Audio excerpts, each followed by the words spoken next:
tous et bienvenue dans le Lunch Play. Punaise, je lis le chat d'entrée de jeu, je fais qu'est-ce que c'est que ces dingueries? De quoi vous êtes en train de parler? De quoi ils discutaient dans le récap? Quel a été ce problème?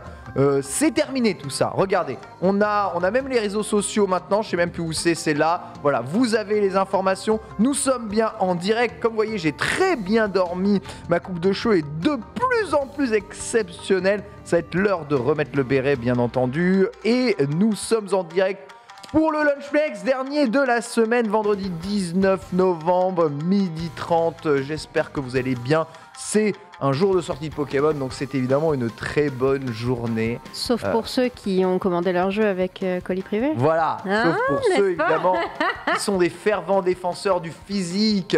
Oui, je crois en le système, je vais acheter chez la Fnac un geste militant.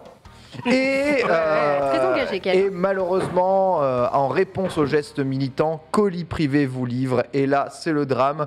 J'en suis à mon 3e SMS frauduleux de reçu. Donc, je ne sais pas ce qu'ils font avec mes données, colis privé. Mais en fait, je reçois un SMS. Votre colis est en chemin, cliquez sur ce lien. Et le lien, c'est... globalement, il y a écrit fais-toi arnaquer.com. Gros scam dans la face.ru. Avec un bon gros 06 qui m'envoie le mail, je fais oh, c'est bizarre ça, qu'est-ce qui se passe? Vous voulez recevoir votre colis? Cliquez absolument sur ce lien. Mais comment font-ils? C'est pas possible pour être une telle passoire. C'est impossible, mais je vais probablement devoir acheter mon jeu 2 fois pour faire le marathon cet après-midi. C'est pas grave, car je suis en excellente compagnie. À commencer par Nanix. Oui. Qui... C'est quoi ça? C'est une cape. Et là, le tour de cou, là. Mais ça, Pourquoi est-ce qu'il est à damier? Bah, il a damier parce que c'est le thème du... c'est le t-shirt, c'est le choix graphique du t-shirt, du coup. C'est tout. D'accord. Voilà. Ken est confus. Ouais, je suis confus parce Il y que a des yeux. normalement, on utilise les damiers pour provoquer des effets d'optique, pour avoir peut-être l'impression de masquer ses formes. Tu vois ce que je veux dire? Réellement? Ouais, Non. bien sûr. Ouais. C'est des techniques, que ce soit les damiers ou les formes géométriques un peu Ouais. tarabiscotées, Ok. très utilisées en camouflage, justement pour avoir l'illusion que les Moi, choses ne se passent Justement, pas. j'ai un gros coup, alors je veux la cape. Ah ouais? Pas du tout. Les fameuses Vans damier, c'est pour cacher les pieds du coup? Bah oui. La marinière avec les traits, tu vois, comme ça, Mhm. donne Ouais. l'impression d'être plus grand que ça. Ah ouais, Ah ouais? Bien entendu. d'accord. J'aurais pas pensé parce que c'est des lignes horizontales. Et ouais. Je te dirais que ça a tendance à En fait, élargir et que des lignes verticales ont tendance à... l'aquarelle. Hein. en fait, ça a tendance à te Logiquement, ça faire me croire que semblerait. quelque chose est plus petit que Alors, ça ne l'est. il commence des- C'était très utilisé notamment dans des techniques de combat rapprochés au corps à corps. On mettait souvent sur les bras et les jambes des collants comme ça avec des rainures pour te donner l'impression que les bras et les jambes étaient plus petits que ce qu'ils n'étaient réellement. Et en fait, c'est pas que ça t'agrandit, c'est que tu as l'impression que ça te le rétrécit. Du coup, en fait, tout est plus grand que ce qu'il ne l'est vraiment. Ouais, Absolument incroyable. Donc ça maintient la logique du « t'as l'air plus petit Ouais, t'as l'air plus petit, excuse-moi, c'est ça. T'as l'air plus petit. En fait, oui, c'est ça. En fait, t'es plus grand que ce que tu n'as l'air. Pardon. Alors- C'est dans ok. ce sens-là que je voulais dire. Là, je pense qu'il n'y a aucun rapport avec le fait de vouloir avoir un cou plus mince ou plus gros, je ne sais quoi. Mais à damier, ça s'annule en plus. Ouais, parce que c'est à la fois vertical et à la fois horizontal. Donc, Ouais. Il a Nanix, raison. tu es parfaitement normal. Ouais, mais en même temps, j'adore ce t-shirt, ». donc tout va bien. Nanix, tu es merveilleux. Comme souvent. T'essaieras de venir avec un jogging à damier complet, tu vois. Je vais jamais faire ça. Très bien. Jamais. Elle s'est déjà cosplayée en drapeau à damier, c'est bien entendu Sunday. Bonjour Sunday. Je suis pas une Pour les 24 texture. heures du Mans. Tu sais que j'ai jamais fait les 24 heures de Mans. En même temps, alors attends. Remettons les choses. Au Mans, j'y habitais un an, moins d'un an. Pendant Ouais. le Covid, donc du coup, les 24 heures, il n'y avait pas trop. Et en réalité, le week-end où il y a eu les 24 heures du Mans, quand on a capté qu'il y avait les 24 heures du Mans, on a fait ouais, full flemme en fait d'y aller. Et voilà. Cette et année et tu étais là en plus, ouais. Bah oui, il était là. Moi, j'y vais tous les ans, 24 heures du Mans. Vous étiez tous là et nous, on habite au Mans. On a Trop bien, fait, le ouais, 24 heures vous du avez Mans. fait tout. Exceptionnel. Ouais, bah écoute, peut-être l'année prochaine, on tentera peut-être. Hein. On verra à quoi ça ressemble. Il est de la nouvelle génération des entrepreneurs dynamiques et va au Mans tous les ans. C'est TPK, bien sûr. Bonjour TPK. Bonjour à toutes et à tous. Évidemment, il me pose la question à chaque fois que j'ai quelque chose dans la bouche, il faut le savoir. Ouais, non, mais ça va. Entrepreneur dynamique aujourd'hui. Pas du tout, j'ai envie de dormir tout ce que je peux. Mais On est là, tranquille, ça va être une très bonne émission. Envie de dormir, mais t'es là, c'est une forme de dynamisme. Mais tu sais, on Quel est n'arrête ton pas un homme en secret marche. Quel est ton secret Mon d'énergie secret de jeunesse et Ah. qu'est-ce qui fait que tu arrives à tenir autant la distance comme ça, Eh année bien, après année, jour après jour? Hercule, déjà. Hercule? Hercule, I can go the distance. Ah, Le fait de devoir payer un loyer, peut-être aussi. Le fait de devoir payer un loyer est Ça aussi un peut facteur aider. motivationnel assez important, je dois bien l'admettre. Et ensuite. on sent que ça motive certains. En fait, tu dis loyer, mais les factures. Payer ses factures, c'est un motif de se dire, faut que je vais me lever, Mais voilà, non. je vais me bouger le cul, Écoute, et je vais aller travailler. en tant qu'entrepreneur dynamique, je n'appelle pas ça des factures, j'appelle ça des investissements. Ok. Mais à perdre, du Donc, coup. À perdre, du coup. non, pas à perdre, voilà. D'accord. Et oui, et la volonté d'échapper à la vie d'avant, peut-être. Ah, Oh là là. Oh là là. Ça a l'air dur là en ce moment. T'es sûr, tout va bien, mec veut Tout va s'éloigner. bien. J'ai toi. des on peut en mouchoirs, parler. t'as besoin, hein. Si tu veux, tu seras le prochain invité du Love Talk by Mythic et tu nous parleras un petit peu de ta vie personnelle. Ça a beaucoup servi à notre ami Nanix C'est vrai hier. Ah oui, qui nous a fait sa psychanalyse Je me suis complète. livré. Je me suis livré. Il a Mais bien je- dormi, il s'est bien réveillé. Je me livre à chaque fois dans cette émission. Donc, en vrai, c'est vrai. Il y a toujours des choses à dire. Parce que C'est j'ai une vrai histoire sentimentale et amoureuse, enfin, une historique complexe. Donc, voilà. Un livre ouvert. Un Et historique. quel succès complet. avec les femmes. Quel succès. À la fois très jaloux Ouais. Jaloux, d'autant de succès. c'est vrai? Bah ouais. Ouais. Ah, faut pas. Hein. Ah ouais Comment tu Ouais. fais, quoi? Mec, j'ai galéré sec à une époque, c'était pain sec et eau. Tu me quoi. dis que tu es sorti avec la fille la plus jolie de ton lycée. Mais c'était mon critère à moi. Ah, alors, c'est bien répondu. alors, C'est bien répondu. même avec mes critères à moi, Bon, en vrai, j'avais sorti avec aucune en vrai, fille au en vrai, lycée, tu vois. En vrai, mes potes, le jour où ça arrive, ils m'ont dit ouais, Et let's pourtant, go, trop bien. pourtant quoi. tu sais, donc tu as des critères en seconde. Ouais. En première, tu revois un peu tes critères. Ouais. Arrivé en terminale, t'as plus aucun critère. Ouais. Quand tu termines Mais non, quand mais- même sans être sorti avec personne, tu te dis Eh ben, fallait faire comme moi, fallait arriver en fac de LEA.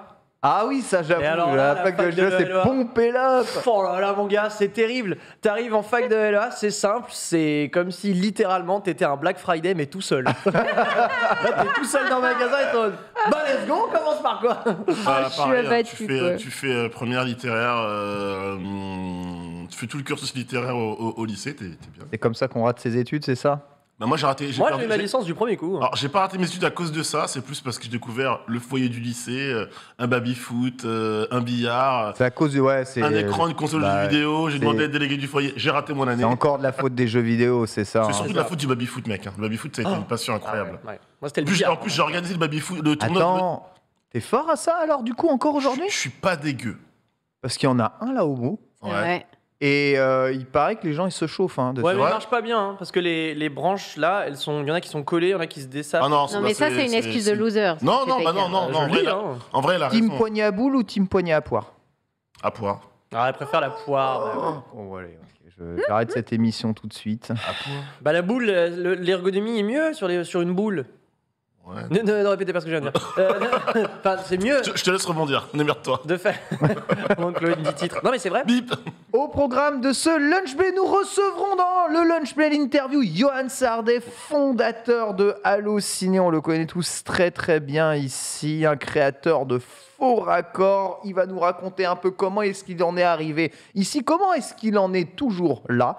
C'est pas très simple, hein, croyez-moi, d'être toujours aussi présent et aussi actif dans ce que tu as réussi à créer. Donc voilà, il va parler de lui pour une fois, ce qui est très rare ici. Vous avez probablement l'habitude de le voir beaucoup parler, ciné, séries, etc.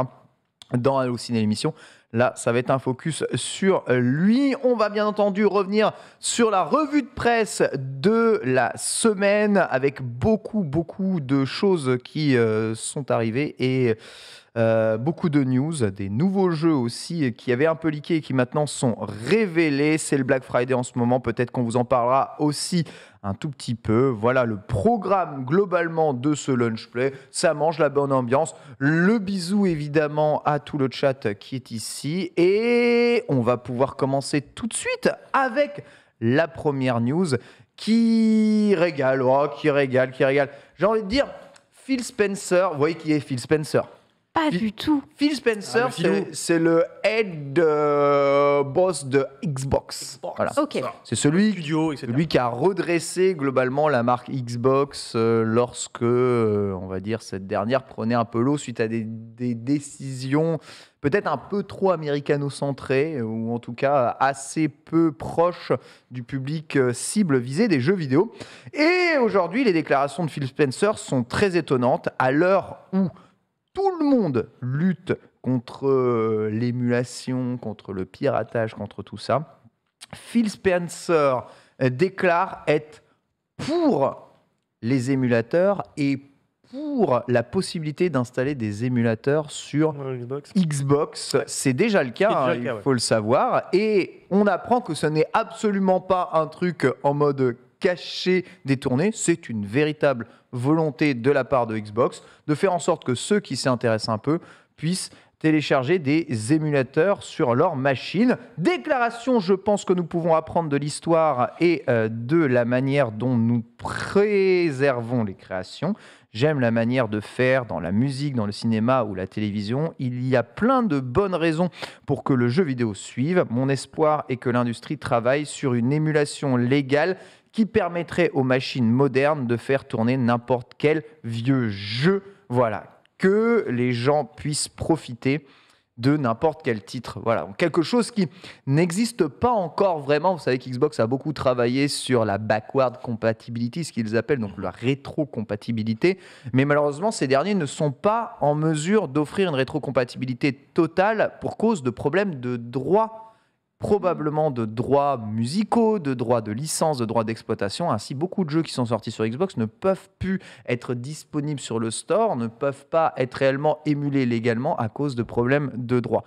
Le fait de faire des émulateurs, on va dire, ouverts à tous et légaux permettrait à n'importe qui d'utiliser son CD, sa cartouche, peu importe, et de lire son jeu qu'il a déjà acheté à l'époque sans avoir besoin de portage. Voilà, c'est un beau message, je trouve. Évidemment, il salue tout l'aspect console virtuelle qui est beaucoup fait chez Nintendo. Et la rétrocompatibilité, notamment en PS2, de la PS3. En fait, toute forme de rétrocompatibilité, il salue et il dit que c'est un bienfait, en tout cas pour le jeu. Bon, évidemment, il presse pour sa paroisse. Ils viennent d'annoncer 70 jeux rétrocompatibles sur leur machine de nouveau. Mais Pas mal. Pouvons-nous vivre dans un monde complet du rétro légal, à votre avis? Est-ce qu'on vivra un jour ça, à l'époque où les pièces physiques deviennent de plus en plus à lire, où c'est de plus en plus difficile de profiter de certains jeux d'époque? Ça réfléchit très fort ici. Quel jeu auquel vous auriez envie de rejouer, auquel c'est pas possible actuellement là? Age of Empires, le premier. Premier Age of Empires. Le premier, impossible. Il est même pas sur J'ai essayé Abandonware, tellement rien de du fois. tout, tu peux pas. Impossible. Mais j'avais essayé il y a quelques temps de récupérer le jeu.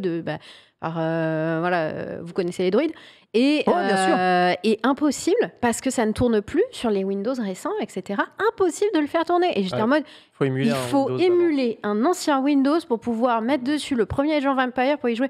Je suis désolée, j'adore Age of Empires, mais ça fait beaucoup d'étapes pour y jouer. Donc, finalement... J'ai envie de te dire j'achèterai le 4, ça casse les pieds, mais j'ai envie de jouer à la première version. Ça casse les pieds. Ouais. Les joueurs de mêlée, qu'est-ce qu'ils en pensent de tout ça? Ils en pensent que l'émulation... Moi je crois beaucoup en l'émulation. J'ai beaucoup joué à des jeux émulés. Moi, j'ai fait beaucoup de rétro gaming sur émulation, enfin sur émulateur, parce que j'avais pas forcément les consoles, notamment des consoles très spécifiques. Et c'est un peu complexe d'imaginer un monde où on peut tout émuler, parce que ça veut dire que typiquement Nintendo peut plus faire son beurre sur des versions remasterisées type Mario 3D All-Stars. Et ils ont à cœur de pouvoir reproposer des versions moderne de leur jeu. Donc voilà. Après, oui, l'émulation, pour reprendre un peu les termes de Philou, notre brave Philou, c'est un effet de com, évident. Et ça permet de montrer aux yeux du monde aussi que sa console permet de faire ça. Donc c'est un argument technologique en plus, tu vois, puisque du coup, en fait, il y a une opposition entre le milieu, enfin PlayStation et Nintendo, enfin Sony PlayStation et Nintendo, qui eux Oh, l'émulateur, non, Nintendo qui dit oui, non, nous, nos jeux, ils seront vendus 60 €. Il y a eu les Ouais, PlayStation ça. classiques sur PlayStation. Donc il y a il y a eu un départ de Il y a eu des volonté sur départs, PS3 de faire en sorte Ouais. de pouvoir relire les jeux PlayStation 1. Mais c'est pas genre tout débridé comme Non. ce que vante Phil Spencer. Il y avait bridé. peu de jeux au catalogue. PlayStation classique, c'est vraiment, s'il y avait 100 jeux, c'était max. C'est ça. Donc, moi, je crois pas trop en vérité au tout émulateur parce que de toute façon, il y a autant de consoles et de systèmes d'émulation qu'il y a de profils de joueurs en vérité. Et ça, c'est une réalité. Un truc pour tous les unifier. Les jeux rétro Xbox, c'est de l'émulation? Non, tout à fait, c'est de l'émulation. C'est un émulateur qui est optimisé pour le jeu en question. Chaque jeu a sa version d'émulateur développée pour pouvoir faire tourner les jeux Xbox en Moi, je suis rétrocompatibilité. d'accord avec, Nenix. moi, je suis d'accord avec TPK, c'est un argument de vente, on monte un peu le torse, voilà, c'est bien regarder ce que nous on fait, et oui, on prêche pour l'émulation légale partout, sauf qu'en réalité, il y a une réalité marketing qui est que Nintendo le fait, et tout le monde le fait un petit peu, c'est ressortir ses jeux en certains jeux en remaster, voire même faire des remakes, donc tu joues un petit peu sur la fibre sensible. Qu'est-ce que tu as, TPK? T'as tenté quelque chose de pas bon, apparemment. J'ai pris ces gâteaux dans l'open space, mais qu'est-ce que c'est que cette horreur? Quelqu'un a essayé d'attenter à ta vie. Quelqu'un Ah. essaie de me buter T'as ou entendu quoi? Chloé? Faut jamais faire ça. Non, mais j'ai pas. Alors...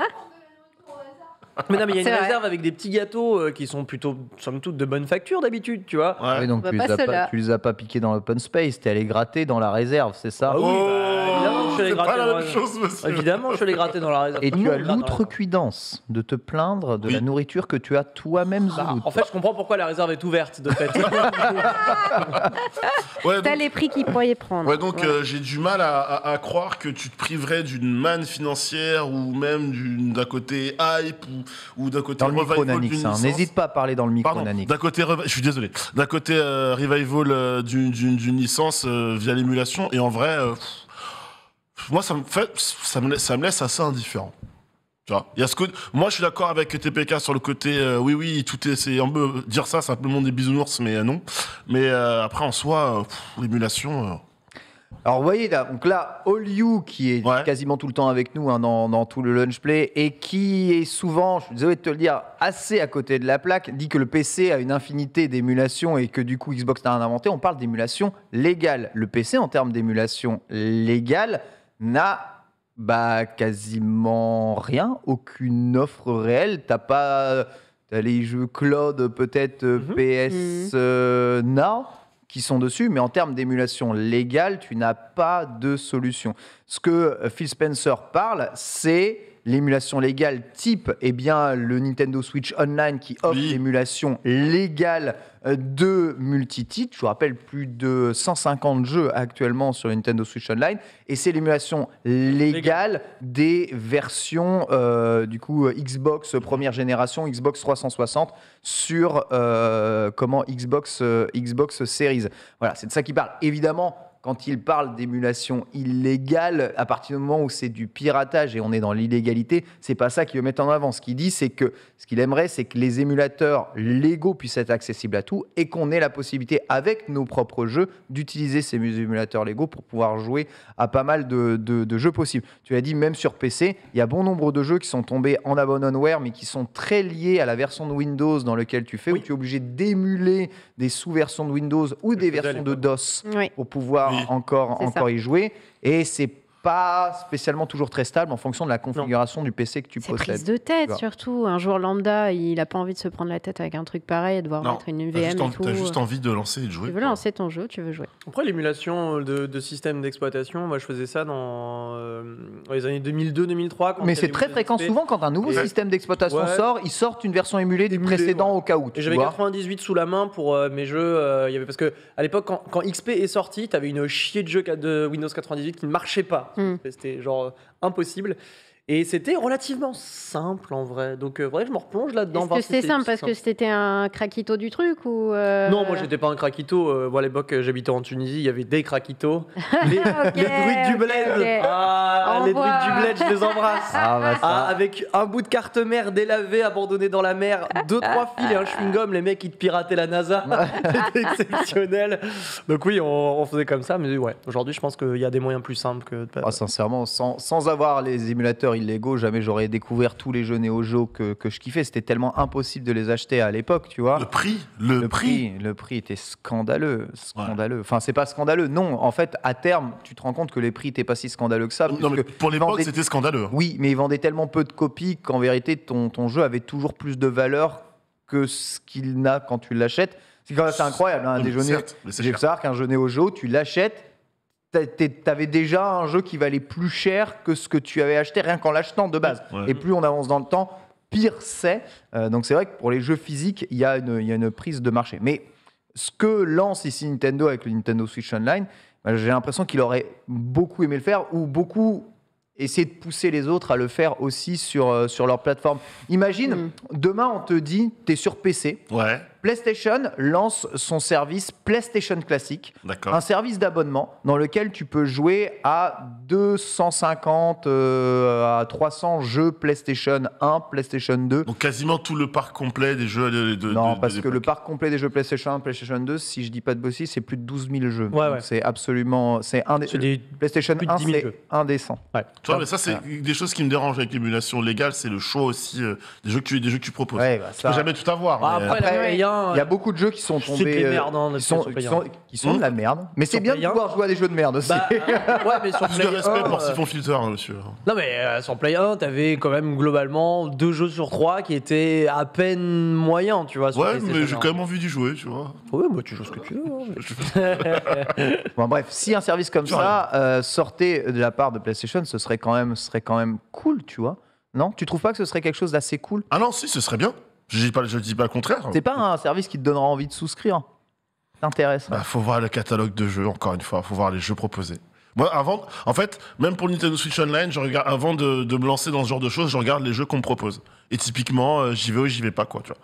Donc, on peut parler aussi des consoles rétro qui font de l'émulation. Je pense à PlayStation Classique, à la NES Classique. Le scandale de la PlayStation Classique, hein, d'ailleurs. Qui a utilisé une version d'émulateur open source pour la commercialiser. Pour la revendre. Et des ROM, donc les dumps des jeux. Ouais.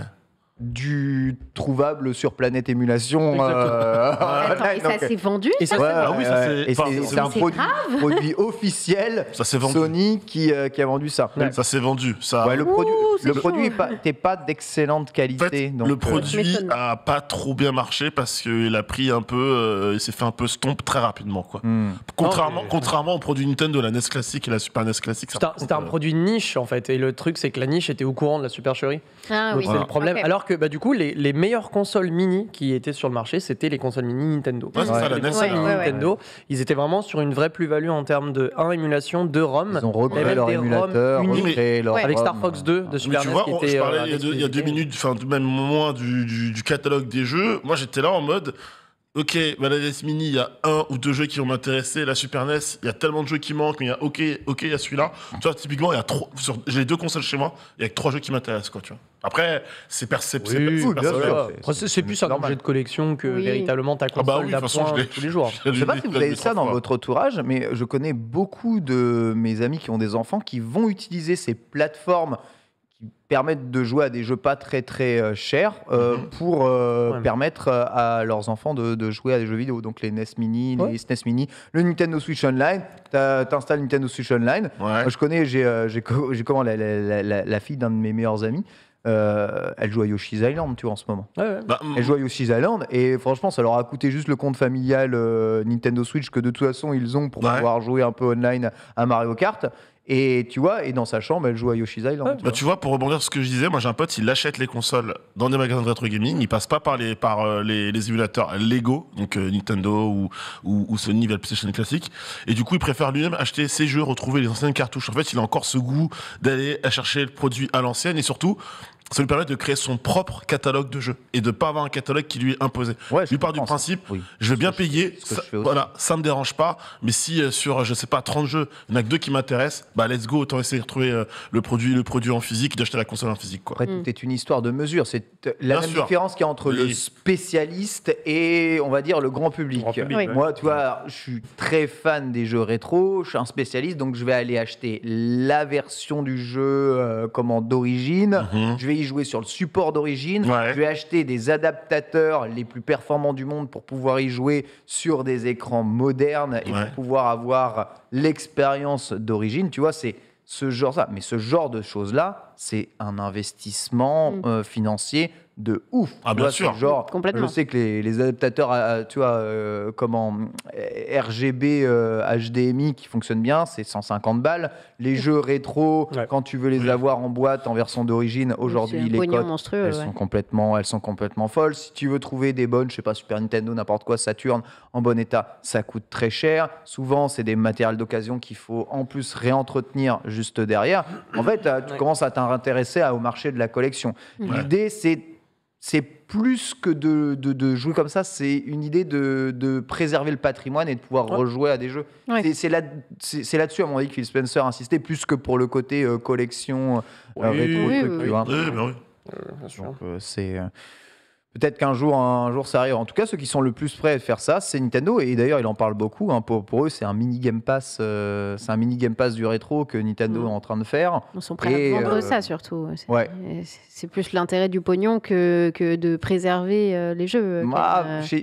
franchement, chez Nintendo, je sais pas, parce qu'ils ont tellement ressorti leurs jeux plusieurs fois sur chacune de leurs machines. À partir du moment où tu sais, dès que le dématérialisé est arrivé sur Wii, ils ont lancé la Virtua Ouais. Console et ils ont relancé Ouais. leur grand classique dessus. Alors, je sais pas, dans l'idée de se dire peut-être que tout le monde a envie de se faire un Super Mario World un jour. parce que, et, parce que tu sais que tu vas toucher une fibre nostalgique et qu'elle va, Oui. elle va C'est raquer, ça. quoi. après, pour eux, C'est un peu les deux, je pense. Hein. tous monnaie, mais Ouais, c'est 50-50. Hein. Enfin, faut jouer le pourcentage, contrairement à après. certaines boîtes, Nintendo a jamais perdu aucun de ses de ses produits ni aucun de ses codes sources d'aucun de ses jeux, tu vois. Ils ont aussi une volonté d'archivage sur le long terme de tout ce qu'ils réussissent à produire. Et Xbox c'est pareil.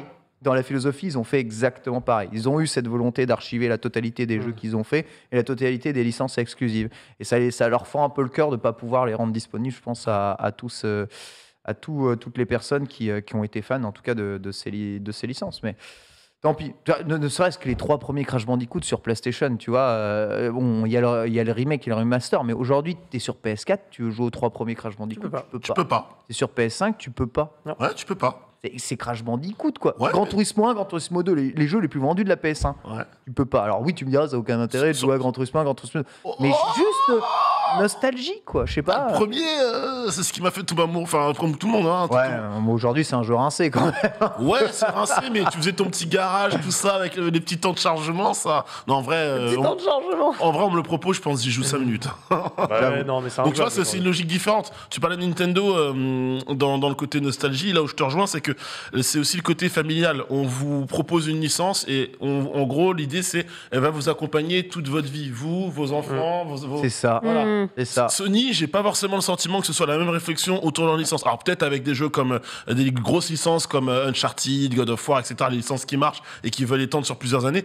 Mais il y a d'autres jeux, tu sens que Crash Bandicoot, ça a été une licence pas mise de côté, mais ok, ça fait son beurre, ok, le remake, mais de relancer un petit peu ou de reproposer les jeux d'antan, je suis pas certain, tu vois. Parce qu'il y a beaucoup de licences. Hein. Tu parles de Crash Bandicoot, tu penses que c'était une dizaine hein, qu'on espère revoir. Avec Jack and Dexter, Voilà, les Jack premiers and God of War, Dexter, il y a ouais, beaucoup de jeux c'est que tu peux ça. pas. Tu vois, genre Jack and Dexter, comment tu y rejoues aujourd'hui? J'avoue. Les premiers God of War, il n'y a pas une compile PS3. Il y a peut-être C'est une des compil compiles qui existent. PS3 Une qui réunit compile les. PS3, il me semble, God Ouais, of ouais, War. si. Mais Il y en a une. compile PS3, PS3, il faut qu'elle soit sur le PlayStation Now. Attends, elle était pas ressortie Bonne sur. question. Il y avait pas un truc qui a été du coup, compatible c'est PS4, du là, cloud. justement le. Ah, La quoi bah, je sais plus. Est-ce qu'il serait compatible PS4? La PS3 est pas compatible PS4, non. Je sais plus. Alors, il me semblait Y a que tu pas de pouvais, raison il me semblait que tu pouvais jouer aux 3 premiers God of War encore, hein, mais. Mais Oui, oui, mais je pense que c'est possible PS sur le Vita, cloud non PS Now. Il y a peut-être la PS Vita qui a Comme connu ça, un ouais. truc. C'est possible. Jack and Dexter, en effet, est ressorti sur le PS Plus, PS3, puis PS4. Ouais. Donc oui, il y a quand même des grosses licences qui sont. Mais Ah, dispo sur PS4. la Jack and PlayStation Dexter. 1, c'est Voilà, plus Go de- 3 est ressorti sur c'est sur plus de PS4. 5000 jeux. Ok. Ah oui, Go 3, ouais, Voilà. Go 3, ils ont fait Go 3 et ensuite ils ont fait remaster direct Ouais. sur PlayStation 4 à la phase officielle de la version remasterisée un an après. Mais ouais, non, c'est juste que je trouve que le catalogue PlayStation est oufissime et ça aurait été cool d'avoir plus accès à leur catalogue en version émulée.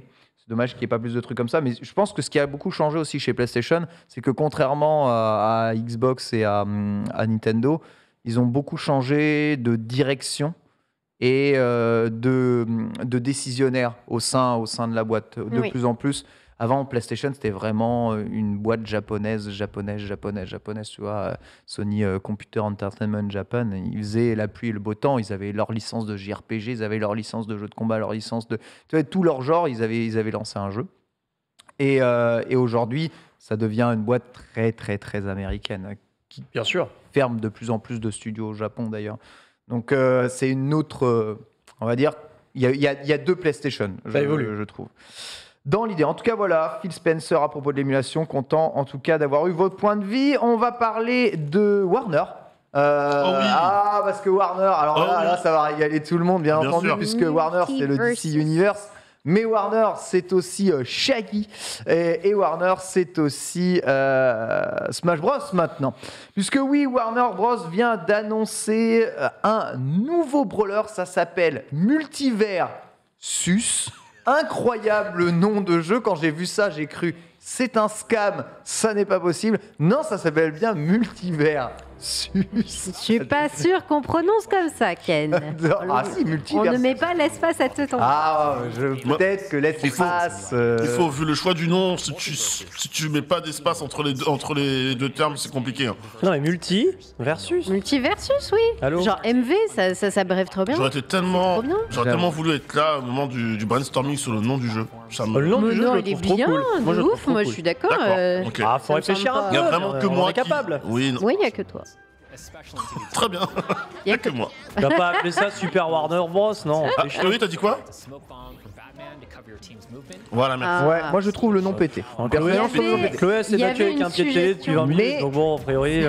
Peu importe. Oh là là, c'est un nom pété aussi. Il y a plein de noms c'est le moment pétés. du débat où je peux déjà dire que il y a Nickelodeon qui vient de sortir. On pouvait peut-être attendre avant de balancer Multiversus là parce que c'est un peu comme les jeux coop en survie. À un moment donné, on a eu que ça. Souvenez-vous le 3 les annonces. Tout le monde va sortir son brawler. Enfin. Non, Mais non. il sort pas tout Alors, de suite. Hein. Je sais, mais non, d'accord, mais c'est en termes d'annonce, le timing. Les jeux, Nalix, les jeux n'ont strictement rien à voir, je t'assure. Ouais. D'accord. On va qu'il l'annonce là plus tard, avant hier, ou Ok, dans ok, 3 ans, ok. ça n'a rien à voir. Mais Ouais, je comprends, alors, je comprends oui, que pour toi, pour le tu as cette spécialiste, oui. impression-là, pour le spécialiste, Voilà, cette mais pas pour impression-là. le grand c'est la public. même chose. Voilà, pour le grand Ouais, public. c'est- Non mais Ouais. TPK, pour le grand public, les gens ils voient ça, ils ont vu Nickelodeon juste avant, ils connaissent un peu Brawlhalla, ils ont vu Smash, pour eux c'est la même chose. Bien sûr. Non mais je suis d'accord avec toi, évidemment il y a des spécificités de gameplay qui ne sont pas les mêmes, etc.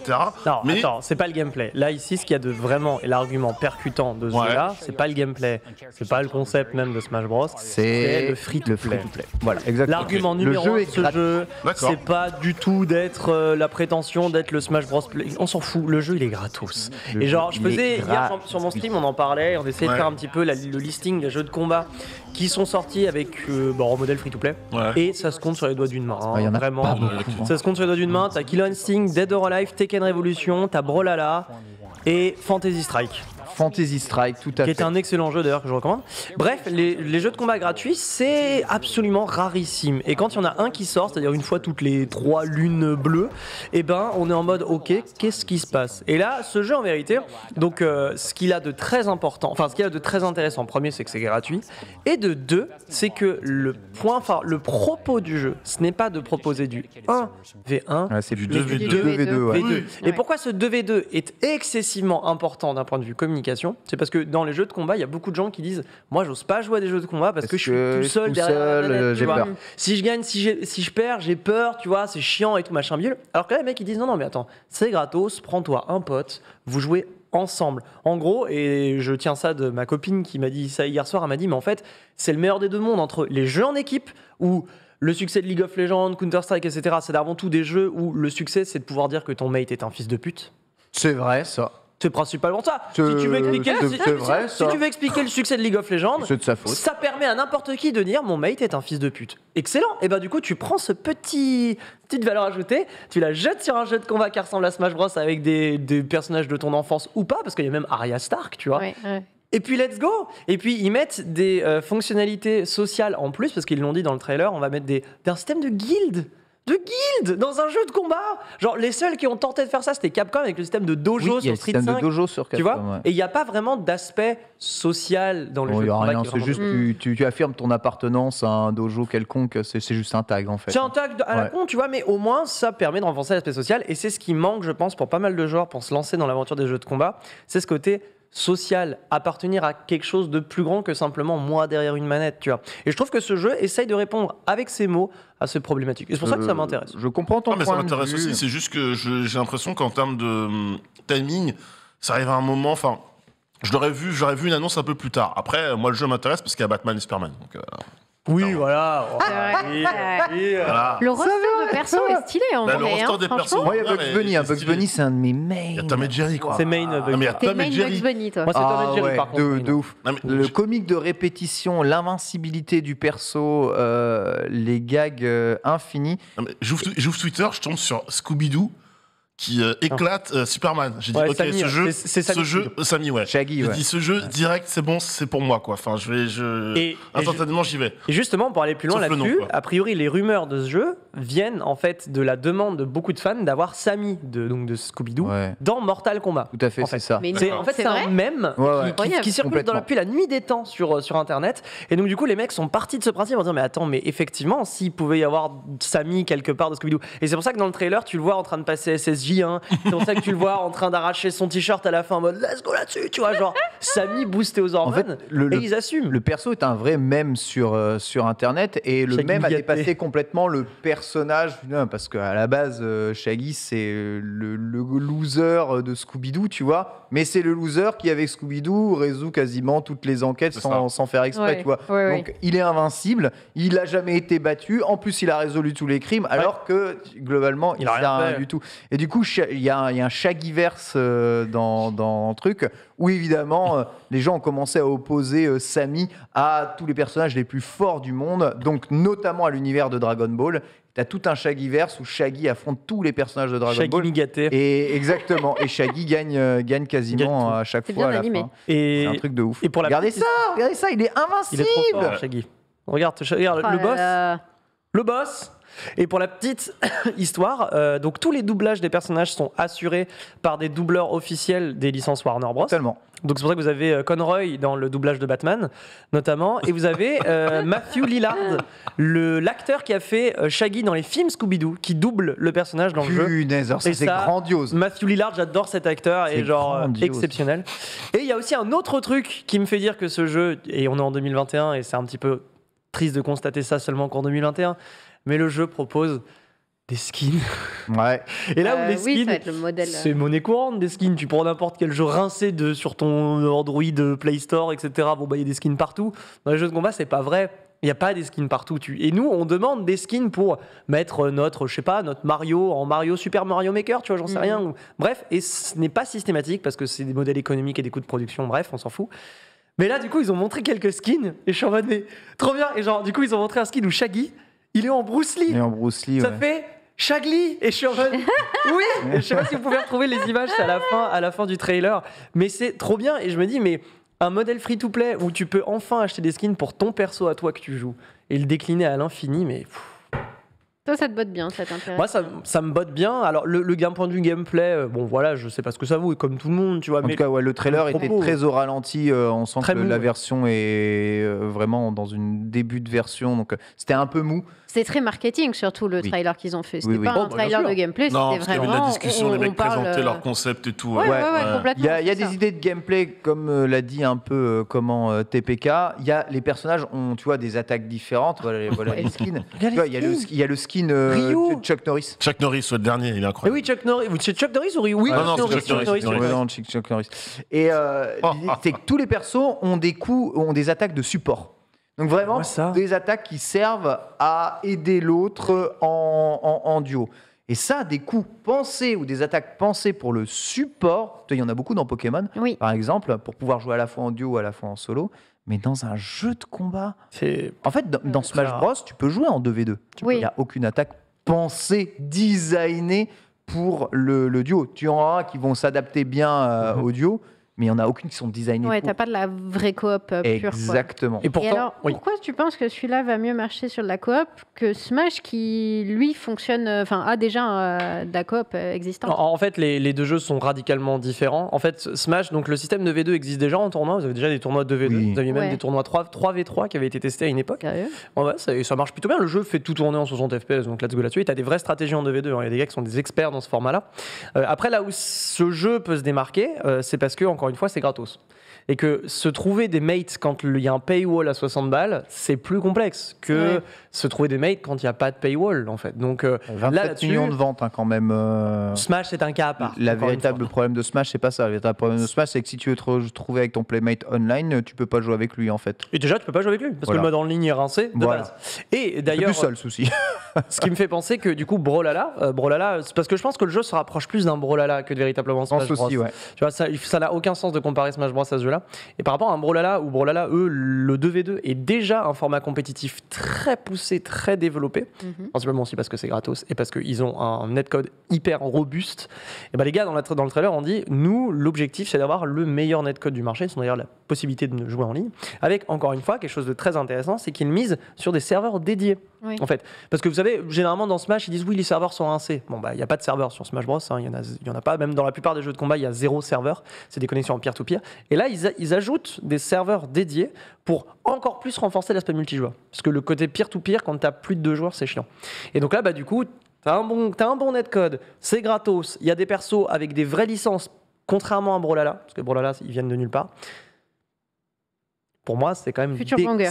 Pour moi, alors, Future Banger, je sais pas, mais le propos de base est mais c'est méga, bien. Ouais, c'est solide, méga quoi. C'est solide réfléchi. et- Sur le papier, et moderne, en fait. Sur le papier, c'est hyper solide. Franchement, C'est moderne. Enfin, en tout cas, le roster a l'air cool, quoi. Enfin, tu fais combattre Shaggy, Rick et Morty. Ouais. Et Non, après, mais c'est Mec, il y intéressant a d'avoir ce Batman, point il de y a vue-là Batman, quoi. Il y a Batman. Il y a Je Batman. pourrais me friter avec Batman. il y a Gandalf qui, a priori, a été leaké. Ouais, il y aurait Gandalf, des- il y Gandalf aurait est des dedans, personnages bien d'Harry sûr. Potter de Tant qu'il n'y a leaké. pas oui. Frodon. Il y a, ouais, En il y a vrai, donc, si trop de me battre avec mon petit Et on hobbit. pourra Ah, non. encore retrouver le fameux débat Gandalf versus Dumbledore. Ouais. Qui est le plus fort? Bah, Gandalf tous les jours. hein. Gandalf tous les jours. Je crois que c'est Dumbledore. Dumbledore. Gandalf, Ouais. Je pense, je sais pas, ouais. Ronald. Oui, Sunday. Gandalf, en vrai. Hein, T'as je pense. oublié quand Gandalf le Même gris Gandalf, arrive, hein. à la fin des 2 tours. hein. Regardez Gandalf le soleil à le, l'est. Gandalf le blanc. Le blanc, pardon. Parce que le gris, Oui, le gris, le le gris, gris, son, euh, son seul ouais. pouvoir magique, c'est de faire des feux d'artifice, hein, je Ouais, te rappelle. C'est hein. vrai. Il soulève des trucs vite fait, des cailloux. C'est quand même, excuse-moi, c'est quand même le magicien le plus pété de toute la Terre du milieu, le Ouais, gris. mais hein. Dumbledore, Allez, il y a. allez taper le balrog. T'as vu dans The Hobbit le temps qu'il met pour faire une boule de feu? Ouais. Pour moi, le Mon gars, Hobbit, c'est chaud. pour moi, le Hobbit n'existe pas. C'est quand même chaud. Mec, le Hobbit, pour moi, Après n'existe pas. le blanc, ça se tape. Ouais, ok. Gandalf le le blanc, blanc, il est Gandalf le stylé. blanc versus Dumbledore. Je veux bien Ah, qu'il y ait là, un- je veux bien c'est qu'il y ait un sûr. versus. Bah, Saruman, Gandalf. C'était marrant comme combat, c'était vraiment. Le combat, ouais, il est C'est insane. vrai. Quand il C'est fait très faire bon. des tours et tout. Ah, c'est exceptionnel. Ça, Il c'est- prend cher Gandalf, par contre. hein. Je pense que Gandalf, ouais. Dumbledore, il est trop vieux. Ah, mais t'as raison, Gandalf le gris, pas ouf. C'est ce que maintenant ouais, mais Gandalf le blanc. Mais c'est pas ça, Dumbledore. Bon, il y a Dumb dans son nom, c'est pas pour rien. Hein. Il est con comme un balai. Je suis désolée, les gars. Je vais pas vous mentir. Regardez les. Désolée, Chloé, je t'offense, mais. Il est très con. Il est très très con. Il Ah prend ouais beaucoup de décisions très cons, C'est vrai qu'il globalement. prend énormément de décisions très Tu vois, connes. le- Pour, Dumbledore. pour quelqu'un de Ok. sage, c'est vrai qu'il Dumbledore. prend des décisions. Ouais, Oui. C'est- oui, c'est un- oui.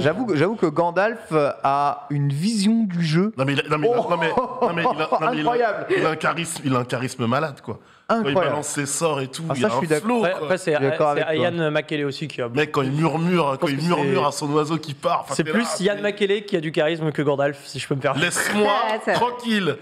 On touche pas à Gandalf. Mais quand il arrive là avec les Rohirrim, Gandalf, non, c'est. Ce qui m'énerve, c'est que c'est un magicien qui fait des magies pétées, Gandalf. Ah ouais Alors que Dumbledore, Ah ouais quand il te fait une magie, tu. Bah laquelle Ok, c'est le patron du game. hein, c'est le laquelle patron. Laquelle Ah, bah, il- En 8 films, il chie Ouais. pas Il un fait sort. rien. Mais pas du Si, tout. Il s'enlève les trucs de la tête, là. Non, mais, Super. waouh. Mais pas du tout. Mais les gars, vous avez vu son combat contre Voldemort ou quoi? Non, mais, Vous êtes présents, c'est Dragon Ball Z hein, le combat. hein. Oh. C'est-à-dire qu'on met Son Goku en face. surpris. Je suis sûr qu'il y a un versus. Hein. Non, mais Ken, C'est sûr. Tu l'équipes de la baguette de Suro et je te préviens que c'est pas un mec qui déconne. Ken revoit la fin des 2 tours quand Gandalf lève son espèce de sceptre qu'il y a une lumière blanche. Enfin, ils arrivent. Mais c'est la seule chose qu'il sait faire. Oh Non, pas du tout. Attends, S'il était si puissant, il aurait cramé l'anneau lui tout seul. Hein. Numérique, les gars, ils fondent sur les Urukai. Non, je suis pas d'accord. Franchement, cette scène, elle est incroyable, mec. Plus Dumbledore, il a réussi à Quoi détruire un Horcrux à lui tout seul. Bah, je Ouais. veux bien, c'est quand même le sorcier réputé le plus puissant de la planète après Voldemort. J'espère quand même. Il en est décédé. Mais, Il a eu des problèmes. mais Il a eu des Gandalf problèmes. n'a pas réussi à détruire l'anneau. C'est un truc de fou. C'est vrai qu'il en Non. est décédé. Mais il a fondé tout seul le Balrog. Et ça. Ouah, le Balrog. Et il l'avait fumé. Hein. Le Balrog, il lui arrive à l'orteil. Donc le Balrog, il fait ça, il arrive jamais Oui, à le alors, toucher. attends. C'est comme d'essayer de chasser un moustique. Bah non, t'as vu la taille du fouet du Balrog? Quantité de chat. Bah là, tu chasses un moustique, mais t'as quand même une sulfateuse. Merci. Donc Gandalf se fait battre tout le temps. Je suis d'accord avec ce alors, le commentaire. chat a soulevé un point intéressant que Gandalf est en fait une divinité. Oui, c'est une divinité. Mais ça, Bah oui, ça c'est quand change même- rien. Bah, c'est quand même un fucking Non, Deus, Et quoi. c'est d'ailleurs Ça pour change ça qu'il Comparé se à un retient. fucking Deus, c'est un petit vieux. Le nombre de dieux qui se font buter dans les univers d'ici et Marvel. En fait, t'es un dieu, t'es l'autière de. Mais bien sûr qu'il est l'autre. T'es l'autière. Vaut mieux être un orphelin où tu t'es fait buter tes parents devant toi et hériter d'une fortune de ouf. Complètement. Complètement. Parce que les dieux, ils sont déjà dieux, tu vois. Donc, on ne peut que les voir tomber. Waouh. Ouais, et après, Dumbledore, il est parti de la rue, d'accord. Ok. Il vient de Il la s'est rue. créé c'est- tout seul. Ok. Il vient de la rue, Vraiment mon cette frère. phrase. Dumbledore, il est parti de la street, d'accord. Il vient de la Il vient de la street. C'est Le un terre-terre. self-made wizard. Il vient du terre-terre. Exactement. Franchement. Scandaleux. Ok. Donc, s'il vous plaît, Dumbledore, parlez bien. Mais il faut faire un versus absolument. Il faut vraiment que ce jeu puisse faire le versus et on verra vrai. qui est le plus Ouais. fort. On réglera Ouais, ça. c'est Ah, mais vrai. faut voir quelle version de Gandalf Ouais, il y a du coup. Bah, Ah, tu vois, t'achèteras t'as- les skins. C'est vrai que Gandalf, quand même, il se retient pendant 3 Faut que les films. pouvoirs soient adaptés, hein, quand même. De quoi Gandalf, il se retient pendant 3 films. Franchement, tu sens qu'il est en mode je sais que si j'invoque un sort, je baise la Bah oui. planète entière. Voilà. C'est ça. Merci. Il le sait, quand Merci. il est en mode faut pas que je le C'est-à-dire que, fasse. franchement, je te promets, cette scène, à la fin des 2 tours, j'étais là en train de me dire, ah ouais, là, Gandalf, il a up de malade, quoi.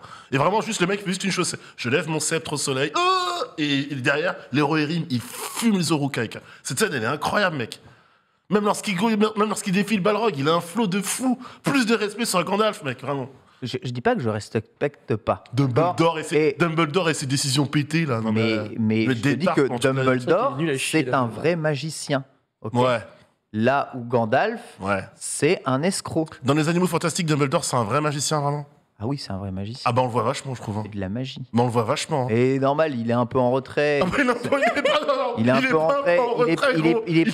Il est partagé entre l'amour de sa vie et son devoir C'est pas mon de problème. Weasel. C'est pas mon problème. Il envoie d'autres personnes à sa place à la mort, gros. Tu peux me. C'est un peu chiant. On est Tu vas d'accord qu'il a t'occuper- toujours pris les mauvaises décisions, mais c'est pour le bien du Non, récit. c'est les pires, Non. c'est les Non. pires choix. On dirait Non. le Justement, c'est les pires. président d'Yahoo. Mais peu le mec. importe, on juge pas les choix, on juge la puissance, Non, ok bah moi, écoute- En tant que magicien, vous allez me le respecter. Il Oui, mais fait il a Avada tué. Kedavra, Quel- t'es mort. quel- Et que tu Oui, mais sois il le fait demi-dieu pas. ou pas demi-dieu. Oui, mais il le fait pas. Mais oui, parce que c'est immoral. Ah bah d'accord, c'est pété ton argument. oui. Moi j'aurais toujours plus de respect pour un mec qui se mouille hein, et qui porte ses couilles, et c'est le cas de Gandalf, c'est pas le cas de Dumbledore, je suis désolé.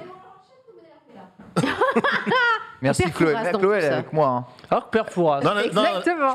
Père Fouras, il vous baise. Hein. On va reparler c'est le meilleur. du Père Fouras.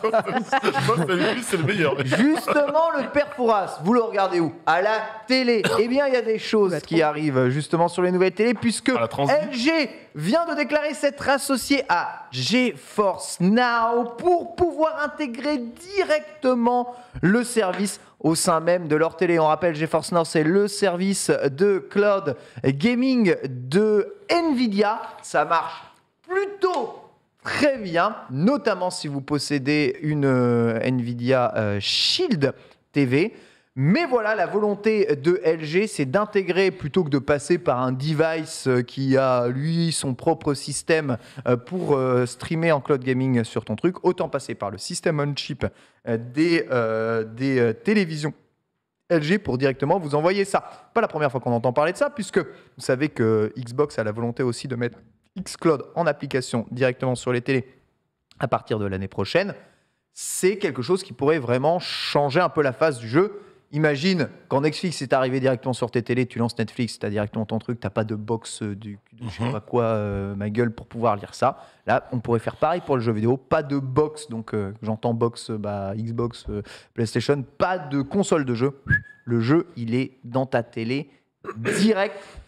Qu'en pensez-vous, dubitatif, autour de la table? Oh, je pense que j'imagine très très bien le succès que ça peut avoir, mais ça va dépendre de tellement de facteurs, parce que what the fuck, déjà tu vois, déjà je vois ma téloche, déjà comment c'est peu ergonomique de naviguer dans une télé, ne serait-ce que moyenne gamme, dans des menus avec des applications intégrées comme Netflix, Twitch, etc., YouTube. Oh non, t'exagères, hein, Ah, c'est bah, pas dur. Hein, franchement. Ça T'as dépend une de LG? ça dépend de ta télé, ta télécommande moi, et tout, quoi. j'ai une télé qui est pas très robuste, tu vois, elle est Ouais. moyenne gamme. Moyenne gamme, je pense comme le français normal, tu vois. Ouais, mais tu Et navigues ben, bien je dedans, trouve que c'est pas maintenant. très ergonomique. Ce qui est pas ergonomique, je trouve, c'est quand tu vas faire de la recherche, quand tu vois une page internet via ta télé, tu fais taper une recherche, tu taper des mots-clés. Ah, ça, etc. c'est chiant. Ça, c'est une C'est galère. chiant, ouais. Franchement, te balader et lancer Netflix, généralement, maintenant, sur les télécommandes, t'as directement un petit bouton Netflix ou. Ouais, mais tu ou vois, le Rakuten, bouton ou- Il y a certaines télés le qui temps lag, que mais ça moi, se- enfin, ma Moi, elle lag, télé tu qui a vois, 2 ans, elle pas lag faite pas. pour. La LG d'il y a 2 ans. Peut-être fou. Toi, ça Ah, lag ça quand va. tu lances Netflix, quand tu demandes une commande. C'est plutôt pas. Ah ouais, moi ça lag Ah ouais, dans tous bon, les sens. T'as Et quoi après, comme télé? Je saurais même pas te dire. Chez je sais même pas qui, te dire. qu'on les dénonce? Pardon. Je sais même pas te dire la marque. Je suis une téloche, somme toute classique. J'ai tu une vois. télé. Hein? T'as une télé. T'as une télé, quoi. J'ai une téloche. Ouais, l'idée, c'est que LG pousse un peu le système on-chip, mettre des trucs un peu puissants, comme la puissance des choses qu'on peut avoir dans notre téléphone pour faire en sorte que ce soit ergonomiquement viable. Tu serais prêt à jouer à des jeux vidéo directement intégrés à ta télé, Sunday? Je suis tellement pas la cible du produit. Déjà, de base, il faudrait avoir une télé. Ce qui est un premier problème, je Ouais, n'ai pas de tu télé n'as pas de du télé tout. tout. Donc à partir de là, je suis pas du tout une cible. Et ensuite, moi, je suis très friande du jeu portable, en fait. J'ai tout le temps ma console en portable, ou alors je joue littéralement sur mon téléphone, ou j'ai mon ordi portable que je prends pour... en fait, je me déplace tout le temps, donc j'ai tout le temps truc pour jouer. Donc non, le système sur télé, je pense que je suis en fait juste simplement pas la cible. J'ai un peu de mal à me projeter sur ça. Je suppose que c'est bien pour certains types de joueurs. En tout cas, moi, pour mon profil... rien à branler, quoi. Tu souscrirais, toi, un abonnement GeForce Now, là, comme ça? Bah, Tu vas directement dans ta télé, et puis tu peux jouer à tout un tas Non, de jeux. parce que j'ai mes consoles de jeu, j'ai mon PC, je préfère jouer à mes consoles de jeu à mon PC. Là, pour le coup, autant j'achète des films et ça m'empêche pas d'être abonné à des plateformes de SVOD, tu vois où je veux en venir. Je ferais pas la même chose avec du jeu vidéo, du coup. Parce que moi, je serais trop attaché à la qualité technique. C'est-à-dire quand je lance mon jeu, dans quelle qualité je vais avoir, quel framerate, etc. Je vais être très regardant là-dessus. Et pour l'instant, je suis quasiment sûr que ce que ma console ou mon PC va me proposer va être mieux que ce que... Qui a déjà beaucoup joué en cloud gaming ici? Un tout petit peu, je peux pas dire assez. Ouais, tout petit peu. T'as déjà joué en cloud gaming un peu? Non, Ouais, non, pas du tout. le programme xCloud à un moment donné, ouais.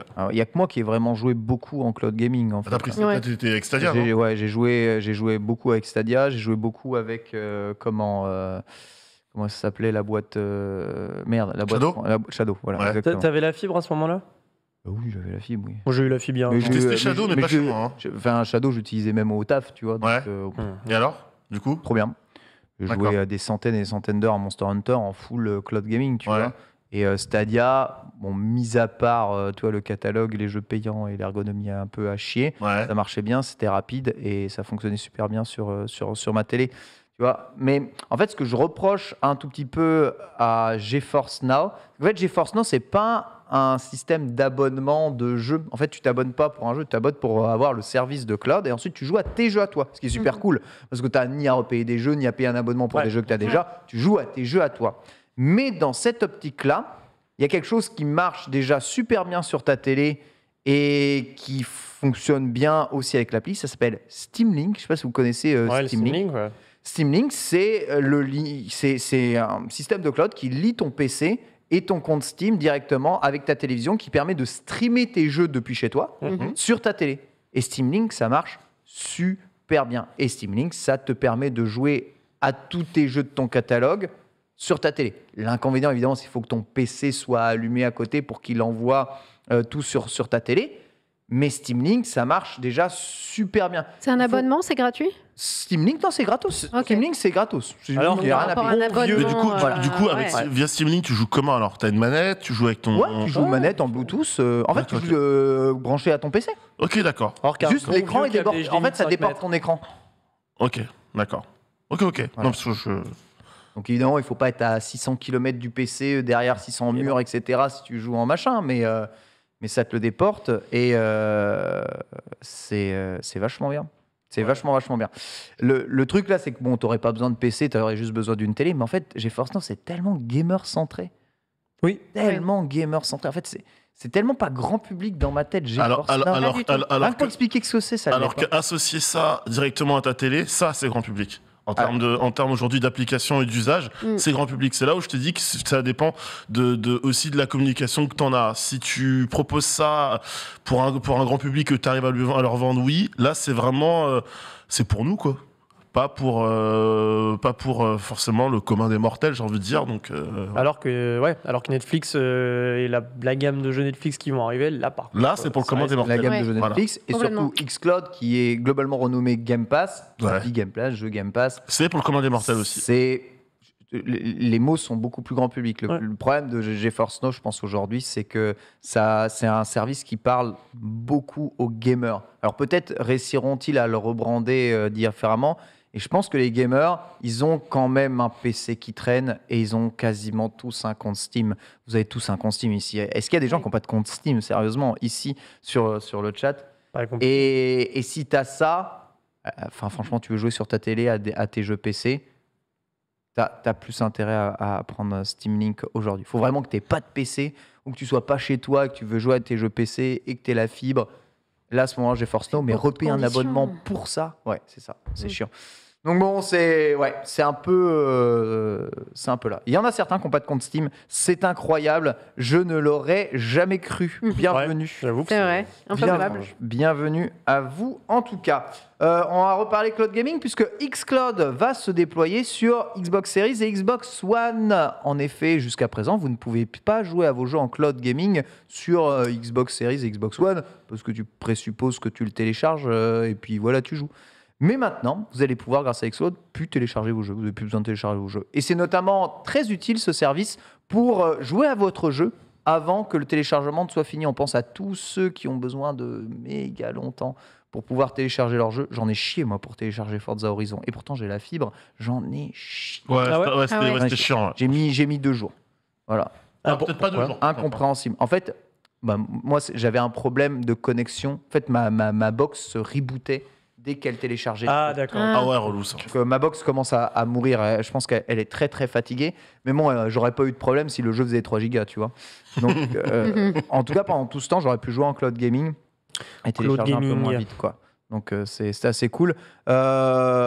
Xcloud, pareil, si que vous avez testé un peu. Je l'avais testé. Ouais.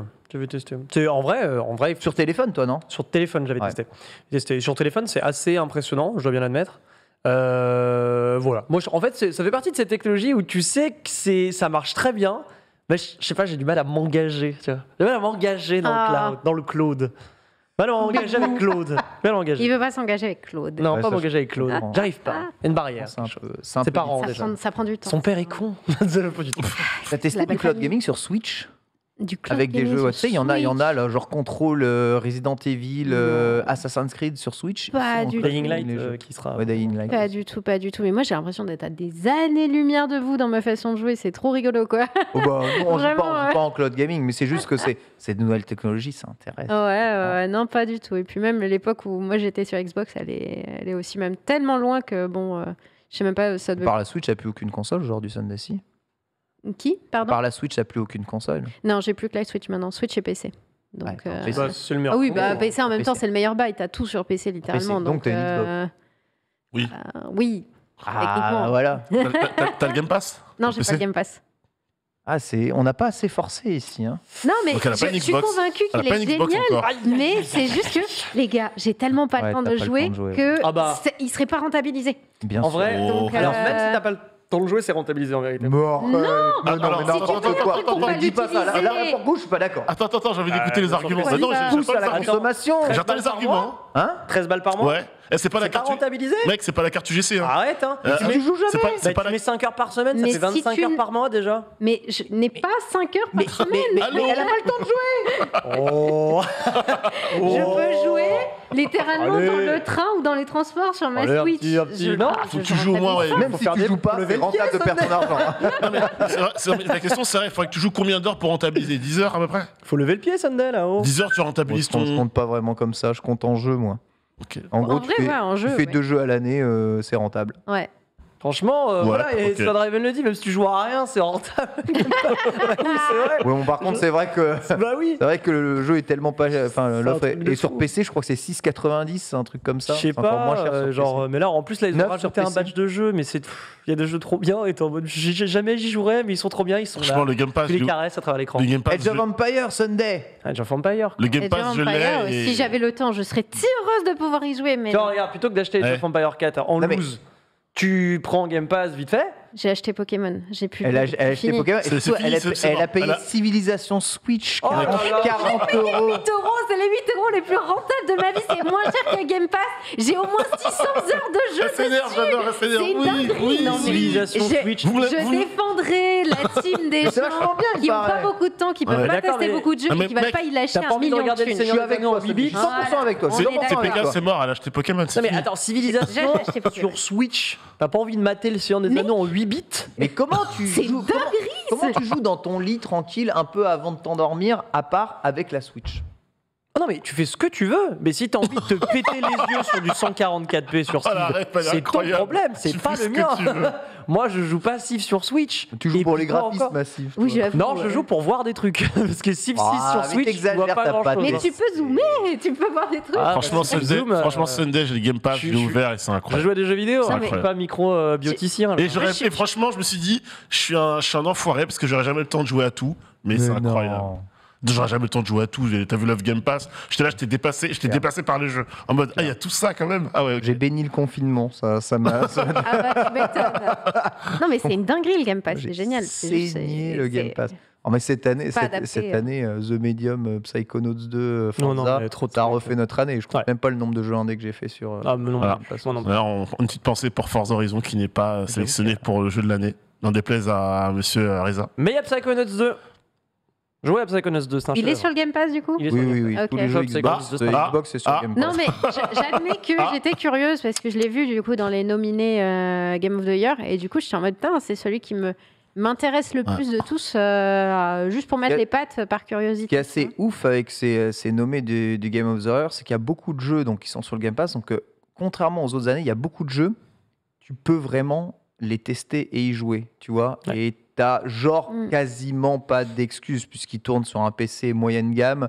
Tu peux juste investir un mois de Game Oui. Pass pour tester les jeux. C'est genre en mode vraiment, si t'as pas joué à ces jeux-là, c'est que t'as eu la volonté de pas y jouer, de pas les découvrir. Ouais. Et puis- Là où des gros AAA machin exclusifs, souvent il te faut la machine, il te faut le jeu qui va derrière. Tu vois, je comprends que tout le monde n'ait pas joué Et à puis- Ratchet Clank. Oui. Et puis Ça, même c'est normal. Et puis même si tu votes pas, le fait que c'est sur le Game Pass, tu dis bon, j'aurais pu jouer quasiment à la grande majorité des jeux qui sont en lice et même te faire ton propre avis. Parce qu'il y a des années, il y a des gens il y a des jeux qui sont en liste et tu n'y as pas accès. Ouais, bien sûr. Parce que t'as pas la console, voilà, tout simplement. Donc là, en Craqué, l'occurrence, Game Pass. let's go. Craqué, Oui. voilà, c'est tout. Hein. On est bon, en tout cas, Xcloud qui va arriver ici. Donc voilà, l'ère du cloud gaming, peut-être 2022, hein, qui sait, pas chez Nintendo. En tout cas, nous sommes déjà à 1 heure d'émission. Le temps passe très vite et nous avons la chance et l'honneur de recevoir sur ce plateau Johan Sardet. Il est ici, il est arrivé. On va lui demander de rentrer, de venir avec nous. Nanix va lui installer son micro ici, rédacteur en chef de Allociné, créateur de Faux Raccords, Histoire de famille, dont il est l'un des Michel. Truc de fou, il adore le cinéma, surtout le fantastique, Salut. l'horreur et la science-fiction. Bonjour Johan. Bonjour, merci de Johan. m'accueillir. Bonjour, Ravi Johan. de t'accueillir. Un Johan YO2N comme moi. Il y en a peu, mais Il y en a peu, mais ils existent. Ça fait vraiment plaisir. Merci beaucoup d'être dans le Lunch Play aujourd'hui, de prendre un peu de ton temps pour venir grand ici. plaisir. Je vous écoutais en régie, vous étiez bien. Je Oh. tiens à vous dire, vous étiez bien d'un point de C'est- vue c'est extérieur, gentil. vous étiez bien. T'es un gros D'accord. gamer, toi, ou pas? Est-ce que tu joues beaucoup à des jeux vidéo? Je jouais dans mon jeune temps, mais en fait, aujourd'hui, quand j'ai un peu de temps devant moi, professionnellement, je dois choisir plutôt d'aller regarder des séries ou des films. Ça prend du temps, les séries, hein, quand même. Hein. Ouais. Donc Ça je prend joue beaucoup très de très temps. peu. Le dernier jeu que j'ai essoré, c'est Red Dead Redemption, donc ça remonte un peu. Un jeu très cinématographique, Voilà, quelque exactement. Ouais. Voilà. Je partais de la chasse Ah, la le nuit. 1. Le 1. Ah oui, d'accord. J'ai même pas joué à la suite. Ah oui, non, non. Oui, d'accord. Tu pensais aux deux.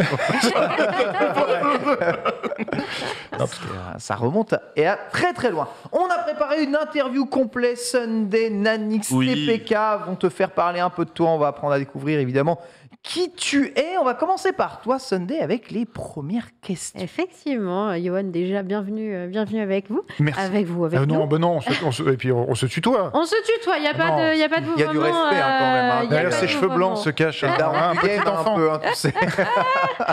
Je voulais te demander comment t'es tombé dans la passion du cinéma. Est-ce qu'il y a eu un truc comme ça? Qu'est-ce qui s'est passé pour En fait, ça vient vraiment, ça a été transmis par mes parents. Donc, je vais parler d'une époque révolue, de l'époque de la VHS, dans ces formidables endroits qu'on appelait des vidéoclubs. Et donc, je passais mon temps avec mes parents dans des vidéoclubs. Et par ailleurs, c'était la grande époque où on achetait des VHS, on enregistrait des films. Il y La avait base. un journal télé que tu as dû connaître qui s'appelait Télécassette. Où Oui. En fait, on avait les jaquettes. Donc, en fait, tu te faisais ta propre collection. T'avais les listes, tu les tuais. Exactement. Oh, c'était incroyable, et donc, ça. on avait une espèce de vidéothèque de à peu près, je sais pas, 1000 films et tout ça. Et donc, moi, j'ai été biberonné. Alors, pas tellement au classique et pas tellement au film français. Moi, je suis vraiment de la génération cinéma des années 80, cinéma de vidéoclub. Ouais. Donc, Spielberg, Retour vers le futur. J'ai vraiment grandi avec ça. Donc, ma passion vraiment est venue de là. Et très jeune, je me suis dit que je voulais être journaliste et, si possible, journaliste dans le cinéma. Et mon parcours m'a permis de l'être. Donc, je fais le métier que je voulais faire quand j'étais petit. Oh, là, Incroyable. ça c'est beau. Hein. Ça, c'est la ligne directrice. Enfant des années 80, hein, la génération qui pouvait faire quasiment ce qu'il voulait. C'est merveilleux, il y avait tout à créer, tellement de choses qui ont changé. Ça régale. Nanix, Ouais, et déjà, tu m'as régalé avec Télécassette. Hein. Ah oui. Les souvenirs des. t'as encore des VHS trop bien. chez toi Je dois en avoir quelques-unes qui traînent. Est-ce que ça vaut cher Mais aujourd'hui je sais les pas, faudrait VHS? vérifier. Mais je sais pas si ça. En brocante, ça part pas cher déjà, malheureusement, ouais, c'est mais ça. faut voir. Ouais. Certains films. Tu te rends compte, Télécassette, c'était dingue. Ouais. T'achetais en fait, ce magazine, ça a quand même favorisé l'achat de magnétoscope. T'achetais ta petite cassette, t'enregistrais ton film, tu disais, j'ai ma jaquette, hop, comme une vraie jaquette de film, quoi. C'était Parle pas, moi je faisais ça aussi. Alain. absolument prodigieux. Bon, Johan, Oui. pour une fois, c'est moi qui pose la question, ça fait plaisir. Chez Allociné, t'es passé du statut, t'es arrivé comme stagiaire. Yes. Ensuite, tu as été secrétaire de rédaction, si je dis pas de bêtises. Exact. Tu es très bien Ensuite, renseigné. rédacteur en chef. J'ai peut-être un petit peu bossé, on va peut-être un petit peu aider aussi. Comment tu as vécu cette évolution et c'était quoi un peu ton sentiment quand tu arrivé aux manettes, quand tu as été le boss? Voilà. À un moment donné. Alors, ouais, s'il faut refaire historiquement, en fait, Ouais. je pense que tu n'es pas en te disant tiens, un jour je serai rédac chef. C'est vraiment arrivé par accident. Donc moi j'ai commencé en tant que stagiaire chez Allociné, donc je suis vraiment tombé amoureux de ce site et je me suis dit tiens je veux bosser là. Ouais. Et je suis rentré, grâce à une amie qui avait le bon contact, elle m'a en tout cas orienté vers la rédactrice en chef de l'époque. Et je me suis éclaté, j'ai appris tout ce que... Enfin j'ai plus appris en 15 jours d'Allociné qu'en 4 ans d'études de journalisme. Et puis je suis resté quelques mois et tout ça. Pour des raisons administratives, de convention de stage, pour être tout à fait précis. J'ai dû partir d'Allociné et on m'a rappelé en me disant bon, on n'a pas un poste de journaliste, mais on a un poste de secrétaire de rédaction. On sait que c'est pas vraiment ce que tu veux faire. Donc pour expliquer, secrétaire de rédaction, c'est plutôt la personne qui relit Oh, Oui, ouais. les journalistes, Ouais. qui corrige, qui remet en forme. Donc tu es un peu frustré parce que c'est pas toi qui écris et tout ça. Donc je me suis dit c'est pas vraiment ce que je veux faire, mais en même temps ils m'ont dit comme ça t'as un pied dans le bateau, on sait jamais ce qui peut se passer après. Et en fait ce poste était vachement bien parce que ça m'a permis non seulement d'être un petit peu pas à l'écart de la rédaction, mais de voir comment travailler une rédaction et d'être avec le rédacteur en chef de l'époque et son assistante éditoriale et de voir comment on dirige une rédaction. Donc en fait j'étais dans le même bureau qu'eux. J'ai vachement appris pendant 2-3 ans à les T'as voir. presque appris le métier sans le faire. Exactement. Et puis en fait, en étant en lien avec les différents journalistes, tu vois comment on accompagne des journalistes, comment tu gères des égos, comment tu gères, parce que voilà, c'est un métier où il y a quand même de l'ego. Oui. Voilà, donc ça t'apprend plein de trucs plutôt sur le côté humain. Et puis dans les différentes vies d'Allociné, vous irez voir sur Wikipédia si ça vous On a vu intéresse. une des premières versions là, d'Allociné. à Qui l'image, sont là, il y a pas passées. Et puis il y a eu longtemps, des rachats, des reventes, machin, etc. Et donc en 2003, Allociné, qui faisait partie du groupe Vivendi Universal à l'époque, éclatement de la bulle Internet, Vivendi se sépare d'Allociné parce que ça rapporte pas assez encore. Et donc on était à peu près 120 chez Allociné et en fait, plan social énorme, on se retrouve à 25. Je passe de 120 à 25, c'est assez violent. C'est un battle En 2000, royale, ça. C'est un battle royale. 2003. Ouais, Donc 2003. le site est aussi vieux que jeuxvideo.com. Le site a été créé en 97. Ouh, Alors, encore plus ouais. vieux que j'y vais. Moi, dans mon jargon, c'est pas un plan, c'est un carnage. Mais après, faut voir si Voilà, c'est- bah, tu l'appelles comme ça.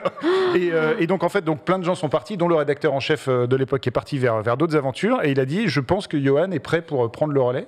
Donc on m'a proposé, nous en fait, la rédac, on est passé de à peu près 15 personnes à 4. Donc il fallait faire le même boulot à 4 qu'à 15. Et on s'est dit, aujourd'hui, je sais pas si je dirais oui. À l'époque, j'avais 23 ans. Et j'ai fait, allez, on tente. On verra bien. Au pire, on se mange un mur et puis c'est la vie. Ouais. Et du coup, avec les vieux de la vieille qui sont encore avec moi, donc une espèce de quatuor de base, on a reconstruit Allociné à partir de là. Putain, mais c'est... Voilà. Et donc voilà pour faire l'historique et comment ça s'est fait. Mais c'est vraiment arrivé par accident. D'accord. Ouais, quand on Incroyable. dit- Enfin, en fait, quand on dit que tu es un peu le créateur d'Allociné, c'est pas si faux que ça, hein, parce que après cette première version et après justement, on va dire le plan social et les départs, Allociné s'est complètement reconstruit quasiment depuis presque rien, non? Oui, c'est un peu ça. Disons que le modèle, enfin le projet Allociné a été créé par une personne qui s'appelle Jean-David Blanc, qui a créé le fameux numéro de téléphone qu'on appelait pour avoir ses horaires. Et après le site internet, donc il a eu une vraie vista par rapport à ça. Et par contre, nous, on va dire notre génération, on est arrivé pour en faire un vrai média de cinéma. C'est-à-dire que jusque-là, Allociné était plutôt un service, c'est-à-dire que tu y allais juste pour avoir des horaires. Ouais. Et en fait, nous, on est arrivé, on va dire, une génération de journalistes. On a dit, ben non, en fait, le digital est en train de naître. On va en faire le premier magazine cinéma sur le web. Et donc, en fait, et quand tu dis c'est moi le créateur, en fait, c'est plutôt nous. C'est-à-dire que moi, je parle jamais jeu. C'est-à-dire qu'on a vraiment bossé en équipe. Et donc, en fait, on a été un peu à l'origine du Allociné média qu'on connaît aujourd'hui, quoi. Impeccable. Sunday. Bon, t'es tombé amoureux de Allociné et t'as eu la chance de faire du job quand t'étais petit, d'en faire ton job maintenant, dont tu rêvais quand t'étais petit. C'est compliqué pour moi aujourd'hui. Cette phrase est trop compliquée. Ouais, cette phrase est trop compliquée. En gros, admettons, on est dans une réalité parallèle et là, Allociné n'est pas. Ouais. Quel job t'aurais voulu faire du coup? Commentateur de basket US. Oh Non. Ça avait Canal. Ça avait Canal dans les Et années voilà, 90. génération Georges Eddy. Aïe, aïe, aïe. Et en fait, j'ai toujours hésité jusqu'au bout de mes études de journalisme et au moment où je rencontre Allociné, je me disais, entre basket et machin, et je suis parti vers le cinéma, mais jusqu'à une certaine époque, j'étais abonné à 5 majeurs, Mondial Basket, tous les magazines. Ah ouais. T'attendais pas à ce que je les sorte, ceux-là non plus. hein. Incroyable, hein. Et puis Michael Jordan a arrêté. Ouais. Et quand il n'y avait plus Ah. Michael, c'était Ouais. pas pareil. Bah, la NBA, c'est vrai qu'à l'époque, la NBA, elle prend. Je sais pas si t'es d'accord avec moi, mais elle a pris un coup. Quand Jordan Bah s'arrête, oui, c'est- les gens se disent, bah, ça, la NBA, c'est pas mort, mais tu perds ton plus grand icône. Alors, il y a encore il y avait des stars incroyables à l'époque, mais tu perds Dieu, quoi. Enfin, Non, mais c'était Dieu s'arrête, quoi. Enfin, C'était du coup, l'équivalent de Dieu Dieu. s'arrête, tu Jusqu'à passes à autre chose. Ouais, en voilà. vacances, Voilà. on s'en retraite. C'est ça, exactement. Donc voilà, dans une Dimanche. réalité parallèle, j'aurais fait ça. Incroyable, c'est ouf. Tu continues d'être super au courant de ce qui se passe en NBA actuellement? Non, j'ai un peu lâché quand Michael est parti. Je suis un peu resté pour la génération Kobe, machin, etc. J'ai Ouais. un peu suivi les débuts suivi Tipeee, quand de même. LeBron James. Tipeee, oui, Tipeee, voilà, évidemment. ouais. Mais après, et en fait, j'ai revu un match il n'y a pas très longtemps. Ça ressemble, on dirait presque plus le basket que moi j'ai connu. C'est-à-dire, c'est Ouais, ça a beaucoup changé. c'est des matchs à 150 points des deux côtés. Il n'y a plus de défense, c'est que du 1 contre 1. Moi, j'ai de la génération New York Knicks, Detroit Pistons, le truc où tu t'arraches en défense, quoi. Pétonné. Donc là, aujourd'hui, c'est plus un All-Star Game permanent et C'est c'est sûr pas que très intéressant. Il n'y a plus Dennis Ouais. Rodman, quoi. C'est ça Il qu'il n'y a voulait plus de voir. Dennis Rodman, exactement. Moi, c'est Charles Oakley, mon modèle. Ah, Charles Oakley. Magnifique. Shaquille O'Neal, formidable. Nanix, Oui. c'est très personnel comme question. Ouais, mais tu comprendras, Yannick, c'est en deux temps. Bon, évidemment, je te demanderai plus tard quel est ton film détesté. Et fais bien gaffe à la réponse que tu vas donner, Yoann. T'inquiète Quel pas. est ton film préféré, surtout? Mon film préféré est Ouais. Mad Max 2. D'accord. Pas Mad Max Fury Road. Ok. Attention, qui n'est pas un Mad Max. Mais on va pas s'étaler là-dessus. Non, Mad Max 2. C'est le film que j'ai le plus vu de ma vie. J'ai dû le voir, je sais pas, au bon 100 ou 150 fois vraiment. Mais ça, c'est tellement une réponse de cinéphile. Je vous jure, c'est hallucinant. Le nombre de cinéphiles, déjà au lycée, qui trouvaient ce film incroyablement hallucinant sur tous les points de vue. Tu peux m'expliquer pourquoi ce film est si extraordinaire? Car pour l'avoir vu plusieurs fois, je préfère Hokuto no Ken. Oui, mais qui s'inspire vachement de ça, en fait. Qui s'inspire Voilà. à 12 000 En fait, c'est le film fondateur du post-apocalyptique. Wow. Plus que le premier Mad Max, qui était encore dans une espèce de vraie réalité, parce que le premier Mad Max, ça te parle d'un monde où les gangs de motards commencent à prendre un peu le pouvoir sur les routes, et c'est l'histoire d'un flic qui va venger sa famille. Et en fait, Mad Max 2, c'était passé dans un autre monde où tu te sens qu'il n'y a plus de civilisation, il y a quelques pillards par-ci par-là, des oasis d'humanité qui tentent de survivre. Et en fait, moi, ce que j'adore dans ce film, il y a à la fois l'univers, le héros, je crois qu'il doit avoir peut-être 30 phrases de dialogue, donc il est hyper mutique. Jamais. Et en même temps, il a une espèce de, entre sa bagnole et son costume en cuir, son épaulette, le fait qu'il boite, c'est un vrai personnage. Et puis en fait, c'est un western moderne, c'est-à-dire que les voitures ont remplacé les chevaux. On parlait tout à l'heure de Red Dead Redemption, mais ça pourrait presque être un Red Dead Redemption. C'est vraiment un western avec les Indiens qui attaquent un camp retranché, puis un cow-boy solitaire qui vient essayer de les aider. Et c'est un film qui est juste hallucinant, et la musique est incroyable. En fait, c'est un peu comme une symphonie visuelle. C'est presque un film que tu peux voir sans son, enfin pas sans son, mais sans dialogue. Et en fait, la musique te porte comme une espèce d'opéra un peu post-apo, quoi. Donc, et Fury Road, alors Fury Road n'est pas un mauvais film. On a entendu ce débat, c'est juste que Fury Road, déjà Mad Max est très mal écrit et mal traité dedans. C'est-à-dire qu'en gros, il y a Tom Hardy dans un coin du camion qui grogne. Furiosa est super, et en fait c'est un film qui devrait s'appeler Furiosa et pas Mad Max Fury Road. Donc ça, c'est la première chose. Et la deuxième chose qui me plaisait pas dans Fury Road, c'est que ce que j'aime beaucoup dans Mad Max 2, c'est que justement tu as cette espèce d'univers post-apo complètement un peu foutraque, c'est-à-dire que tu vois, les mecs sont habillés avec ce qu'ils ont trouvé, les véhicules se ressemblent pas et tout ça. Et dans Fury Road, tout est très organisé. Tout est très organisé. T'as le gang des porcs épiques, le gang des... En fait, on dirait un jeu vidéo. Donc, non pas que j'aime pas les jeux vidéo, c'est vrai. Mais en fait, il y a une dimension vidéoludique un peu avec des clans qui se ressemblent, enfin où chaque individu se ressemble, et je trouve pas ça logique dans un monde post-apocalyptique. Dans un monde post-apocalyptique, c'est le bordel. Le budget d'écho, il est oufissime. Voilà. Mais par contre, en termes de... George Miller, quand il fait le film, je sais plus, il a 75 ou 80 balais, c'est hallucinant visuellement, Fury Road. Donc c'est pas un mauvais film, c'est juste que c'est pas un Mad Max pour moi. Visuellement, c'est mon problème. Ça atomise tout. Hein. Voilà, c'est vrai que je suis très curieux de le... Là, ils sont en train de tourner le préquel et sur la jeunesse de Furiosa, et ça peut être dingue. Ah ouais. Mais ça sera pas un Mad Max. Pour une fois. Ça sera un Furiosa. Ça sera un Furiosa. Mais écoute, très bien aussi. Tu voulais enchaîner avec d'autres questions après, Nanix, plus tard? Bah, je vais laisser Sunday. D'accord, Bon, impeccable. Parce que tu me dis cette question, on amène une autre. Oui, tu as dit c'est ça. ça. Bah, à part si vous voulez que je la... je peux la... Tu peux la faire maintenant, oui. Du coup, le film que tu détestes le plus, et pourquoi? C'est impossible de répondre. C'est le dernier des Mohicans. Non, en fait, les films ou le genre de film que tu aimes le moins, on va dire. Les films Parce que Dernier Mohican, il faut rappeler que voilà, on avait fait une émission et que j'avais mis Dernier Mohican dans le ciné comme étant un grand film, et on n'était pas d'accord là-dessus. Ouais. Ça reste un bon film, je te charrie à chaque fois, c'est pas un mauvais film.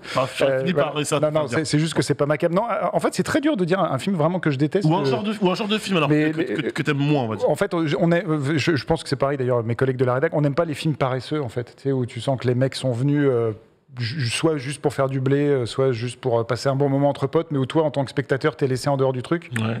Donc j'aurais pas vraiment de genre. Est-ce que tu citerais beaucoup de films sortis actuellement sur des plateformes de vidéo à la demande avec énormément de stars? Ça peut, tout à fait. Mais il y a beaucoup de... Alors, on le dit souvent quand on se retrouve le mardi, il faut pas mettre tout le cinéma français, parce que je sais beaucoup de gens sur le chat notamment qui disent tous les films français c'est de la merde, parce qu'en fait pour eux tous les films français égale Franck Dubosc, et en fait il y a plein d'autres choses en film français. Il y a Titane, il y a l'événement. Si, il y a des trucs bien avec Dubosc. Mais par contre, les comédies vraiment paresseuses et tout ça, où ça commence toujours par une voix off qui fait « ça, c'est moi, et je vais vous raconter comment j'en suis arrivé ». C'est insupportable. Donc la parodie. Ça, faut arrêter. Voilà, faut définitivement arrêter. Je suis pas très fan de Marvel au sens... J'ai pas dit que c'était mauvais. Retiens-toi, Nanix. Au sens... Lâche tout. Non, comment on pourrait dire Ici, au sens scénaristique. Par contre, le projet industriel Marvel, je le trouve fascinant. Ouais, c'est assez fascinant. C'est vrai. C'est dingue. C'est un truc qui n'est jamais arrivé dans l'histoire du cinéma d'arriver à faire ça. Mais par contre, ce que ça raconte ne m'intéresse pas des masses. Tous vu, c'est chiant comme la T'en as vu aucun. Si je les ai tous vus, on se fait T'as parlé de Tony Stark, tu sais même pas qui c'est. Bien sûr, Tony Stark. Non, je sais pas qui c'est. Et sinon, non, mais je réfléchis. Ceux qui se parlent les uns les autres, c'est quand même assez incroyable. Par contre, et après, c'est peut-être justement le cas du chat ou de vous, c'est qu'en fait, à des âges de ta vie différents, tu découvres des nouveaux trucs. C'est-à-dire que moi, dans ma jeunesse, il fallait pas me parler de cinéma français. J'étais même un peu con là-dessus. Et en fait, au fur et à mesure, tu découvres des trucs et puis ça t'ouvre des horizons. Avant, tu vois, comme je disais, je viens plutôt d'une culture années 80, vidéo club machin, donc les films du Festival de Cannes, c'est pas ce qui me passionnait. Et puis après, quand tu vas à Cannes, moi par le boulot, tu commences à découvrir des films et puis tu te rends compte qu'un film, c'est plutôt une fenêtre sur une autre culture, sur une autre histoire, sur un autre regard et tout ça. Et en fait, ça te nourrit vachement. Donc moi, c'est ça que j'ai découvert au fur et à mesure. Donc en fait, il faut juste avoir cette curiosité de s'ouvrir. Et Voilà. il y a plein de films comme ça qui m'ont un peu bouleversé, alors que j'en attendais pas spécialement grand-chose.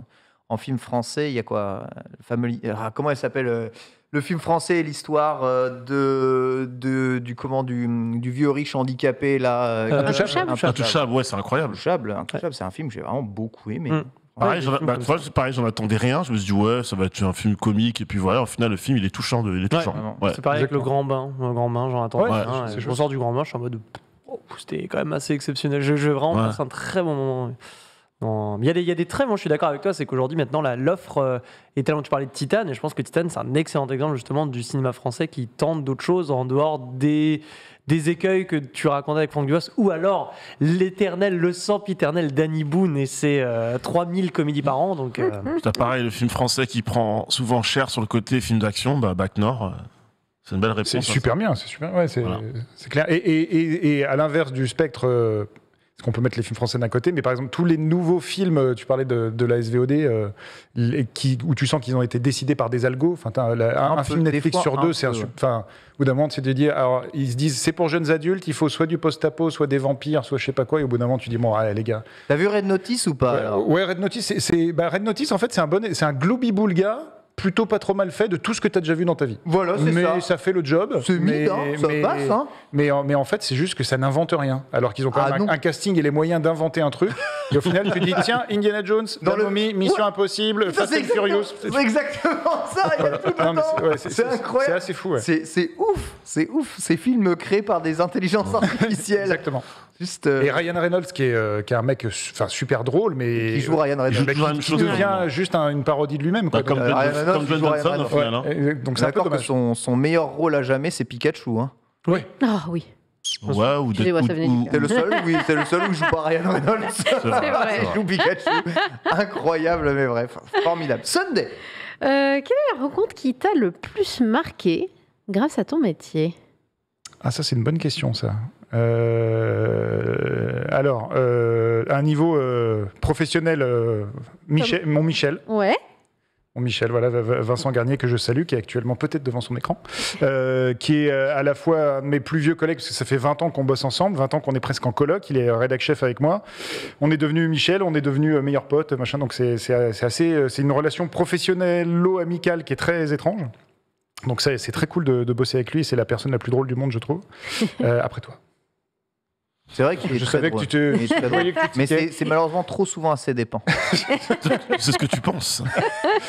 Non, sinon, en talent, c'est un peu dur. C'est pas pour faire genre le gars blasé et tout, mais en fait, au bout d'un moment, on en a rencontré tellement Oui. qu'en fait, c'est plus. Moi, c'est plutôt des rêves de gosse. Tu vois, le jour où tu croises justement Mel Gibson ou Harrison Ford ou machin, qui d'ailleurs sont pas forcément ultra sympas dans la vraie vie, mais c'est juste t'as le gosse au fond de toi qui saute, quoi. Ouais, en mode, c'est fou, j'ai rencontré. Voilà, Genre, il n'y ouais, a pas un réalisateur aujourd'hui, même aujourd'hui, où quand tu vas voir ses films, ou tu le vois en interview, tu te dis, waouh, ça te fait quelque chose. En fait, ça fait tout le temps quelque chose, que le truc intéressant, c'est d'échanger, d'avoir le petit gamin au fond de toi qui est comme un fan, et en même temps d'avoir la posture professionnelle de parler à un alter ego humain, et surtout de ramener ça à une dimension humaine, parce que si tu regardes justement ces gens-là comme des stars, tu peux pas arriver à briser la glace d'un truc humain. Donc le truc intéressant, c'est d'avoir une relation humaine. Mais après, voilà, j'ai par exemple Bruce Willis, qui aujourd'hui fait que des films horribles. Il fait de la merde. Il a besoin de payer ses impôts, c'est comme Faut manger. Il a savaté sa carrière, mais moi j'avais fait les interviews de Die Hard 4, je me souviens, et au moment où tu rentres dans la pièce, c'est pareil, j'ai grandi avec Piège de cristal, et tu te retrouves face à ce mec qui est ultra impressionnant, et ça reste des souvenirs dingues. Après, c'était pas un mec très sympa, mais ça laisse des purs souvenirs. Ouais, ça t'a marqué, ouais. Exactement. Et par contre, un truc un peu perso que j'ai fait, c'est que au moment de demander ma chère et tendre en mariage, en fait, 1 an avant, à chaque interview, on demandait aux stars un petit message pour elle. Ah, Donc trop en fait, ça crée, là pour le coup, en fait, si tu quittes la promo et d'un coup ils éclatent de rire ou ils disent non, mais la plupart du temps ils disent oui. Ouais. Et ça crée en fait un truc très humain où ils disent attends, je vais te faire un petit message machin. Et du coup, aussi bien que les Américains que les Français, ça a créé un espèce de petit truc assez sympa, donc une compile que je garde précieusement chez moi. c'est trop vraiment mignon. sympa. Il y a des acteurs avec lesquels c'est ultra facile de communiquer, même s'ils sont en promo, que ça fait la 30e interview qu'ils font et ils répondent 30 fois aux mêmes choses. Ils sont toujours souriants, chaleureux, avenants. Alors les Américains sont super forts là-dedans. Ouais. Tom Cruise. Ouais. En fait, tu arrives devant lui, tu as l'impression que tu es le meilleur pote de toute sa life. Quoi. Ah ouais, carrément. Et c'est hyper fort. Et il fait ça, et après il dit au revoir, et il fait ça avec le mec d'à côté. Ah. C'est hyper impressionnant à voir, c'est-à-dire que c'est un vrai métier de représentation. Ouais, quoi. ouais, ouais. quoi. Voilà, Dwayne, C'est ça. Dwayne Johnson, c'est pareil. Dwayne Johnson, C'est un c'est mec qui a pareil. l'impression d'être son pote. Ah, j'en étais sûr, Et ouais. Will Smith, pareil, enfin, des gens comme ça. Et côté français, je pense que c'est plus facile de briser la glace avec des mecs comme Eric et Ramsey, Jonathan Cohen, Ouais. voilà, qui sont plutôt entre l'humoriste et le comédien. Et par contre, on va dire les comédiens avec un grand C à la française, c'est beaucoup plus dur de briser la glace. On est plus dans une relation très professionnelle, quoi. Ok. C'est très très clair. Nanix Ouais. Sunday, c'était à qui la question là? Bah, on peut passer à TPK peut-être. Peut-être TPK, non? Ah déjà Bah ouais, bon, déjà. c'est déjà terminé. Bah, je parle Mais trop, non. je parle Attends, trop, je parle trop. on a Attends, on a encore d'autres plein en questions. stock. On a d'autres questions, On t'inquiète pas. va laisser un peu notre TPK. On n'a pas fait de cuisiner, Je Johan. ne savais plus où on en était dans mon filet, c'est terrible. TPK. Oui, mon cher Johan, on va passer à une interview somme toute originale, puisque le but du jeu sera de me répondre le plus rapidement possible et au tac, c'est-à-dire sans temps de réflexion, sans Ok. de tout. Non. Avec 2 mots. Tout du moins avec un mot parmi les 2. Les mots que je te propose sont aujourd'hui cinéma et télévision. Ah, Cinéma. Donc j'ai le droit et de dire que ça. télévision. Tu le dis, Ouais, soit cinéma, soit télévision. Le mot qui te paraît le plus approprié dans les questions que je vais te poser, pas besoin de justifier. le plus rapidement, Non, non. pas Ok. besoin de justifier. Voilà. Ça va, c'est clair? Ça me paraît très bien. Vu que c'est moins bizarre que les quiz de Si tu David. sens l'envie de justifier, justifie. Hein. Mais conseil, ne justifie pas, c'est encore mieux. Bien, et bien, si vous êtes toutes et tous prêts et prêtes, on est parti, mon cher. Let's go. Johan, première question. Quand tu étais petit, tu préférais le cinéma ou la télévision? Cinéma. Si tu avais assez d'argent, tu t'offrirais un écran de cinéma ou un écran de télévision dernier cri? Ah, c'est dur ça. Faut pas que je réfléchisse. Cinéma quand même. Ouais. Ouais. Bon, ça, il faut plus d'argent. C'est vrai. Il faut plus Il faut d'argent. plus qu'un écran. Aujourd'hui, tu considères passer plus de temps au cinéma ou devant la télévision? Alors devant la télévision, mais pour voir des films de cinéma. Ouais. Si on donnait le choix, tu passerais à la télévision ou dans un film au cinéma? Oh, un film au cinéma. Mhm. Ah oui. Et d'ailleurs, où ai-je le plus de chances d'entendre la chanson All I want for Christmas is you de Mariah Carey? Sur 10 heures. Je ne sais pas. Sur Spotify, non. Je crois aussi sur Netflix, j'imagine. Non, peut-être. Je sais pas. Je ne sais pas. Télévision. Télévision. On va dire Disons télévision. Quel est le loisir le plus cher entre le cinéma et la télévision? Ah ouais, tiens, ça c'est vrai. Bah, le cinéma. Ah, Parce que la télévision est gratuite. Sauf si tu considères les abonnements, tout ça. ouais. Tu préfères... Aujourd'hui, oui, on considère. Oui. Tu préfères les navets et nanars qui sont projetés au Cinoche ou ceux qui passent en téléfilm M6 le lundi à 15h? Ah non, cinéma. Nanar au cinéma, c'est un vrai plaisir. Complétez la phrase suivante. Philippe, je sais où tu te caches. Viens ici que je te bute, sale. Cinéma. Où as-tu le plus pleuré? Au cinéma ou devant la télé? Cinéma. Où est-ce que Cyril Hanouna est le plus pertinent? Au cinéma ou à la télé? C'est là que je joue mon Joker. Hey, hey. Très bien. Où l'humanité a-t-elle le plus pécho? Au cinéma ou à la téloche? Si tu rajoutes l'île de la Tentation, c'est peut-être Téloche. Hein. Ah, oui. Ça pécho quand même, l'île de la Tentation. Et dans les Marseillais, tout ça. Ça pécho quand même. C'était probablement les chiottes de l'humanité à ce moment-là. Plutôt regarder les Bronzés 3 au cinéma ou devant la télévision? Oh, Je dirais quand même cinéma. Oh putain. On va avoir l'expérience optimale. Non, mais je vais juste extrapoler sur celle-là, c'est que j'ai eu un exemple dans ma carrière où j'avais vu Bienvenue chez les Ch'tis en projection presse. Ouf. La pire projection presse de ma vie, c'est un silence glacial sur une comédie pendant 2 heures, c'est terrifiant. Et après, je suis allé le revoir en salle, et là, chaque vanne, elle marche, et en fait, tu te dis, la comédie, c'est quand même un truc à vivre ensemble.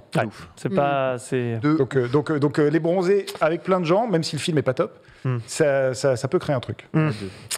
Le Seigneur des Anneaux en version longue, c'est au cinéma ou devant la télé? Je l'ai vu devant la télé, ça, je crois. Ouais, je l'ai pas vu en salle, je pense pas. La télé. Ouais. Dans la chanson, c'était la dernière séance. De quoi parle Eddie Mitchell?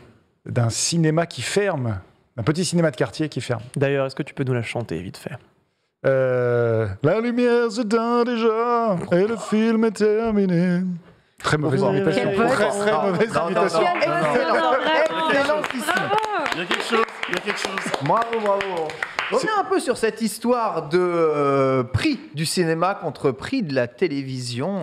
C'est vrai qu'aujourd'hui, on peut considérer quand même les offres d'abonnement comme entrant dans les prix. C'est vrai aussi. L'offre de ta box télé comme entrant dans les prix, l'offre de ta redevance, en prenant dans les prix. Ici, par exemple, beaucoup de personnes n'ont pas de télé. Sunday n'a pas de télé. Non, pas de télé. Chez elle, t'as pas de télé, je suppose. J'en ai une. Ah si, t'as une télé. Moi, j'ai une pour Netflix. Oh, t'as une télé, mais c'est parce que tu regardes que des films Marvel nuls, globalement. Bois un peu, ça ira mieux. Ça ira mieux, je pense qu'il y a un peu trop de sel ici, là, tu vois. Non, mais moi, je binge-watch beaucoup. Beaucoup de séries et beaucoup de films. Tu penses qu'aujourd'hui, les gens investissent plus dans leurs loisirs pour le cinéma ou pour la télévision? Alors, c'est dur de se prononcer vu la période post-Covid où la reprise n'est pas encore tout à fait... la reprise en salle n'est pas encore tout à fait là. Il y a d'énormes succès, genre Dune, James Bond, etc., mais qui cachent un peu... on va dire quelques gros arbres qui cachent une forêt un petit peu détruite. Oui, il arrive aux 4 millions, là. 4 millions d'entrées, donc c'est pas mal. Ouais. Elle était attendue, James Bond, en même temps. Oui. Mais donc, du coup, il y a quand même beaucoup de films qui ne marchent pas, même aux US. Donc le public n'est pas encore tout à fait là. Ce qui est étonnant, je crois, dans les stats que remonte le CNC, c'est que c'est le public senior qui n'est pas revenu, qui était plutôt un public pour les films français et pour les films d'auteur. Donc c'est assez embêtant. Par contre, les blockbusters et tout ça marchent très bien. Donc ça, c'est un peu pour la photographie. Et après, donc il y a, je pense, tout un enjeu aussi d'aller à la conquête du jeune public pour les salles. Et je sais que l'industrie, notamment du cinéma français, sait qu'elle n'a pas assez misé sur la nouvelle génération et qu'elle a fait plutôt des films. Moi, l'autre fois, j'avais assisté à justement une espèce de rencontre au CNC où un distributeur disait « Ouais, clairement, on a misé sur les seniors parce qu'à un moment donné, c'était le public qui allait en salle et on a un peu oublié la nouvelle génération. » Et la nouvelle génération, elle est biberonnée à Netflix. Donc c'est le vrai danger, c'est qu'à terme, il y a une génération qui soit plus habituée à l'usage de la salle de cinéma, sauf 1 ou 2 fois dans l'année pour aller voir Marvel. Voir un Disney. Ou un Disney, machin, etc. Donc en fait, il y a un vrai enjeu là-dessus et qui, pour moi, peut se jouer aussi au niveau du prix. Parce que quand tu payes est-ce que tu prends le risque de payer pour un film, que ce soit 10, 12 ou 15 euros, parce que dans certains cinémas, ça monte haut, pour voir un truc qui va peut-être pas te plaire, alors que pour 15 euros, tu as un abonnement à volonté. Voilà.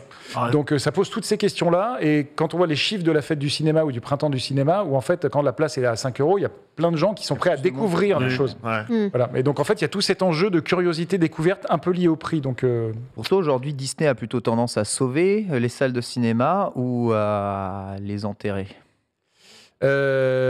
S'ils reviennent en salle, ils les aideront. Je ne dirais pas les sauver, mais en tout cas, ils les aideront. Après, il y a toutes ces discussions sur la chronologie des médias, qui est un truc vraiment très français, qui a des avantages, c'est de protéger notre industrie et protéger toute la chaîne de production et tout ça, et qui a des désavantages, c'est que c'est plus du tout adapté à l'ère des plateformes. Et par exemple, en Allemagne, je crois, Les Éternels, il est sur Disney+ le mois prochain. Ah ouais. Et en fait, en France, Les Éternels, il sera sur Disney+ dans 3 ans. Et tu te dis, on a un modèle qui tient plus, quoi. Le spoil, moi, je les achète maintenant sur Apple TV. Dès qu'ils sortent. Dès qu'ils sortent, ouais. Et donc, du coup, il y a des grosses discussions pour refondre cette chronologie des médias et qu'elle corresponde à un truc... Il n'y a pas eu un accord cet été? Il y a eu des propositions qui ont toutes été retoquées. Et là, je crois qu'ils ont jusqu'à la fin de l'année pour tous se mettre d'accord. Mais c'est un sujet extrêmement compliqué. On sait quand on a construit toute une industrie autour justement de ça, c'est difficile d'aller tout dépatouiller. Sunday, on continue l'interview. On reprend, oui, effectivement. T'as peut-être donné un début de réponse tout à l'heure, mais c'est quoi le plus gros obstacle du coup que vous ayez rencontré sur Allociné? Obstacle? Ouais, obstacle, la plus grande difficulté que vous ayez rencontrée et surmontée surtout. La plus grosse je sais. C'est une bonne question parce que je me suis jamais posé la question comme ça. En fait, c'est plus tu es confronté à un défi et tu le dépasses, quoi. Complètement. Donc on n'a jamais trop vu ça comme des obstacles. En fait, je pense que les gros obstacles, c'est la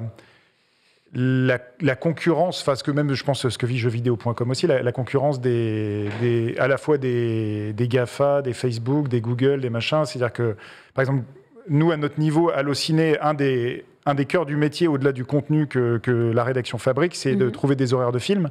Et aujourd'hui, en fait, quand tu tapes, je sais pas, James Bond horaire, en fait, Google te donne direct la réponse sans que tu aies besoin d'aller sur Allociné. Oui. Ah ouais? Oui, donc, oui. donc en fait, c'est comme ces énormes monstres du digital qui font mal au site, en fait. Donc, Vous êtes plus référencé pour votre je pense, pour votre notation de film que pour les horaires. Exactement. À l'époque, on allait sur Allociné pour les horaires, on va sur Allociné pour voir la notation, la note critique et la note critique des gens qui ont déjà vu les films. Et d'ailleurs, si je peux me permettre c'est une petite question.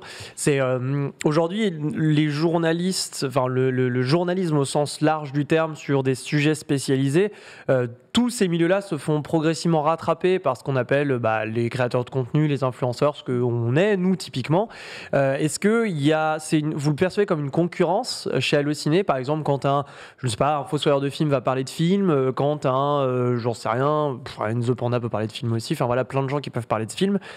Vous le percevez comment, cette concurrence? Alors, on le perçoit comme une concurrence juste sur un secteur de jeu, on va dire, c'est les accès aux interviews, aux talents, puisque de plus en plus de publicistes ou d'attachés de presse se tournent justement vers des créatifs ou des influenceurs pour donner les rares créneaux d'interviews qu'ils ont. Donc nous, par exemple, on sait que Denis Villeneuve, on l'a eu 3 minutes sur un tapis rouge pour Dune, là où je crois le Fossoyeur de film, il a eu 25 minutes pour faire une longue vidéo. Et dans ces cas-là, tu fais merde, on est un média, c'est quand même donc c'est je pense que la concurrence, elle existe là. Après, nous, on regarde avec beaucoup d'attention et on n'est pas du tout en train de se dire, tiens, c'est un danger. C'est des gens qui apportent un autre regard et une autre façon de parler de cinéma. Donc là-dessus, on n'a pas trop de soucis. Après, je pense, je parle aussi d'un point de vue où nous, on fait pas de critique sur Allociné. Donc moi, j'ai pas un métier de critique, j'ai un métier de faire de l'information. Il n'y a pas de critique sur Par contre, je pense que des critiques cinéma... Je pense qu'ils regardent avec un peu de méfiance tout ce qui se passe, parce qu'en fait, et je ne dis pas que tous les influenceurs sont vendus, entre guillemets, mais tu sais jamais si un influenceur, il va donner vraiment son avis, ou s'il a reçu un petit chécos pour dire que tel film est vachement bien. Oui. Donc en fait, c'est une espèce de critique qui est un peu biaisée, et je pense qu'il y a une espèce de zone grisâtre, une zone de flou qui est pas top là-dessus. C'est toujours bizarre, parce que en vérité, dans l'idée du grand public, c'est l'idée que le grand public se fait des journalistes, justement. La plupart du temps, tu fais, vous avez bien parlé de ce film, vous avez reçu un chèque. J'ai assez travaillé dans une rédaction de jeux vidéo pour savoir ce que c'est. Alors que la base du journalisme, c'est justement d'être exempt de ça et de donner son avis en dehors de tout ça. Ouais. Alors qu'aujourd'hui, les influenceurs qui clairement touchent des chèques pour ça vont avoir leur communauté. Donc de toute façon, ont des gens qui ont des profils, on va dire... relativement commun avec la personne qui te suivent. Donc, ils vont se fier à l'avis de cette personne, même si ce dernier a été payé pour. C'est aussi pour ça que l'influence marche. C'est aussi pour ça que les influenceurs, quand ils sont puissants, choisissent aussi beaucoup les films de quels ils parlent ou de quels ils parlent pas. Oui, après, c'est ça. Voilà. Si au final, c'est... Ça, ils jouent à l'utile et l'agréable, quoi. Voilà, dans ces cas-là, moi, je ne vais pas dire que c'est génial, mais c'est déjà mieux que quelqu'un qui dirait ce film est génial alors qu'il le déteste parce qu'il a reçu un... Ça existe aussi. Ça doit exister aussi. Donc toute la limite est là. Donc c'est pas vraiment une concurrence et tout ça, c'est plus une espèce de zone de flou parce que aussi toutes ces nouvelles façons de créer et de parler de cinéma c'est assez récent. Ouais. Et on est encore dans un truc qui tangue un peu et puis au final ça finira peut-être par s'aplanir, par avoir un cadre un peu plus... transparent, légal, machin, etc. Et dans ces cas-là, ça sera bien pour tout le monde, quoi. Mais en tout cas, moi, je les vois pas du tout. Je m'entends très bien avec JB de Tales from the Click, par exemple. Et je considère que ce qu'il fait est vraiment très, très, très, très bien. Ouais, Tales from the Click, c'est vraiment. C'est super ce qu'il fait. Son bouquin est génial. Les courts-métrages, les vidéos. Oui, tout. Il fera toutes les chroniques de Karim Debache. Moi, ouais, c'est super bien ce qu'ils font. Décrypter tous les films. Bien dommage, c'était cool. Durandal aussi, que moi je peux pas empêcher Ouais. d'avoir immensément de passion pour le travail de Durandal depuis 15 ans maintenant, un peu plus, je crois. 15 Franchement, piges. ouais, j'ai beaucoup de respect pour ceux qui réussissent à me faire intéresser. Le cinéma, vraiment, je suis pas un très gros cinéphile. Hein, sincèrement, je suis le watcher le plus random de l'histoire. Me demandez jamais mon avis en ciné, vous allez péter un câble. Ni en musique. Mais quand j'arrive à m'intéresser à ça, alors que c'est pas un sujet qui m'intéresse beaucoup, je dis, ok, là les mecs, quand même il y a quelque chose, ils font fort. Nanix. Oui, Johan, on te voit tous les mardis 16h30 sur le film dans l'émission Allociné. On t'entend également donc avec Michel et Michel dans Fort Accord, mais finalement, à une ère où beaucoup de gens, de responsables, de rédacteurs vont un peu porter leur marque et leur site, se mettre en avant, t'es pas si en avant que ça. Non, tout à fait. T'es un peu l'homme de l'ombre et t'as l'air de t'y plaire. Alors pourquoi tu vas pas plus en première ligne, quelque part? Oh, vous avez des bonnes questions. Vous me bousculez un petit peu, monsieur. Hein, Je vais quitter Gentiment. ce plateau. Avec bienveillance. Non, il n'y a pas de souci. Mais déjà, c'est une réelle volonté de ta part, déjà. Ouais, non, mais en fait, je pense que c'est beaucoup dans l'ADN d'Allociné, et peut-être qu'on a eu tort, parce que justement, on se rend compte qu'on a peut-être un peu loupé le virage de l'incarnation, influence, Ok. voilà, je sais pas comment on peut l'appeler, parce que en fait, on se rend pas forcément compte de l'extérieur qu'il y a des gens derrière Allociné. C'est une sorte d'un peu de machine froide qui débite de l'info On le voit cinéma-série. avec l'émission, du coup. Voilà, on le voit avec l'émission, mais si tu enlèves cette émission-là, c'est vrai que tu dis pas forcément, il y a des gens passionnés derrière Allociné, mais en même temps, ça a toujours été dans notre ADN de se dire, on se met tous au service. Si on était dans Game of Thrones, on se met tous au service de la maison noire et jaune, quoi. D'accord. Et donc, en fait, je pense que c'était aussi un peu dans notre ADN. Et les gens qu'on a aussi recrutés, on leur a toujours dit, vous serez au service de ça, et vous pouvez avoir l'envie et vous pouvez avoir une très bonne plume. C'est pas ici que vous pourrez forcément vous écrirez bien et tout ça, mais par contre, si vous avez un ton particulier, tu vois, un peu vanneur ou un peu cynique ou que sais-je, en fait, à Allociné, il y a quand même une uniformisation, d'écriture. D'accord. Et donc, en fait, on a sélectionné des gens qui pouvaient coller à ça. Parce que, en fait, je te pose la question, parce que tu vois, typiquement, dans Fort Accord, on le sent, vous êtes dans la blague, vous aimez. Alors, évidemment, vous êtes au service de la vidéo, c'est-à-dire montrer, évidemment, les faux raccords, les erreurs, les plans, enfin, qu'on voit les caméramans qui sont dans le reflet d'une vitre, qu'on voit une demi-seconde et tu te dis, ah, les salauds. Quand même. Mais du coup, vous le faites déjà un petit peu, donc est-ce que aujourd'hui, maintenant, dans l'époque où on est, tu te dis, est-ce qu'il ne faudrait pas que je pousse vers un peu plus d'incarnation, plus de vidéos incarnées, plus de présence, plus de contenu incarné, représenté, ou tu te dis non, on a une méthodologie qui fonctionne bien depuis des années, on va plutôt rester là-dessus? C'est beaucoup ce que fait JV d'ailleurs actuellement. Ouais, exactement. Pour le coup, ils ont été plus en avance. C'est des vraies questions qu'on se pose. Ok. Pour être tout à fait honnête. Donc, je peux pas te dire oui, on va le faire, machin, etc. Mais comme je disais, tu t'exclus. Non, mais on se rend compte qu'on a loupé le virage. Après, il est pas trop tard pour le prendre, mais notamment, il y a des nouveaux canaux, on va dire justement pour toucher une nouvelle génération, par exemple TikTok, que moi je consomme pas en tant que tel, mais tu sais que sur TikTok, l'incarnation, elle est essentielle. Oui. Tu peux pas Oui. juste balancer un truc en voix off pour que ça marche. Donc et en même temps, moi, je suis trop vieux pour incarner sur TikTok. Donc, on se pose aussi des questions en termes de profil, de se dire, est-ce qu'il faut pas commencer un peu à avoir des nouveaux visages, des nouvelles voix, machin, etc., pour incarner mieux cette maison, quoi. Mais en tout cas, c'est des vraies questions qu'on a. Ok. On touche au dur là. Sunday. On a parlé un petit peu de faux raccords. Est-ce que tu aurais peut-être une petite croustille anecdote à nous raconter sur un épisode en particulier, un qui aurait été peut-être plus compliqué qu'un autre à faire? Pourquoi? Ou quelque chose, une dinguerie qui s'est passée? Alors, dinguerie, je sais pas. Ce qu'il y a, c'est que c'est un vrai plaisir. Ça fait quand même 11 ans qu'on fait ça. On en parlait avec mon Michel. Et en fait, on s'éclate toujours autant à le faire. C'est notre petite récréation. Peut-être, je sais pas si c'est une dinguerie, mais ça montre à quel point l'émission repose sur une qualité de montage. Et d'ailleurs, je salue Hélène, qui s'avère être ma sœur, mais qui monte l'émission, et Kevin, qui s'avère être mon frère, et qui écrit l'émission. Production locale. Donc c'est extrêmement familial. Extrêmement Du terroir. familial, voilà, extrêmement familial. Et en fait, on avait fait un épisode, je crois que c'était pour Expandables 2, si je me souviens bien, où en fait, on a... si tu as vu l'émission... non, oui, tu parles du film. Oui, le film est pas top.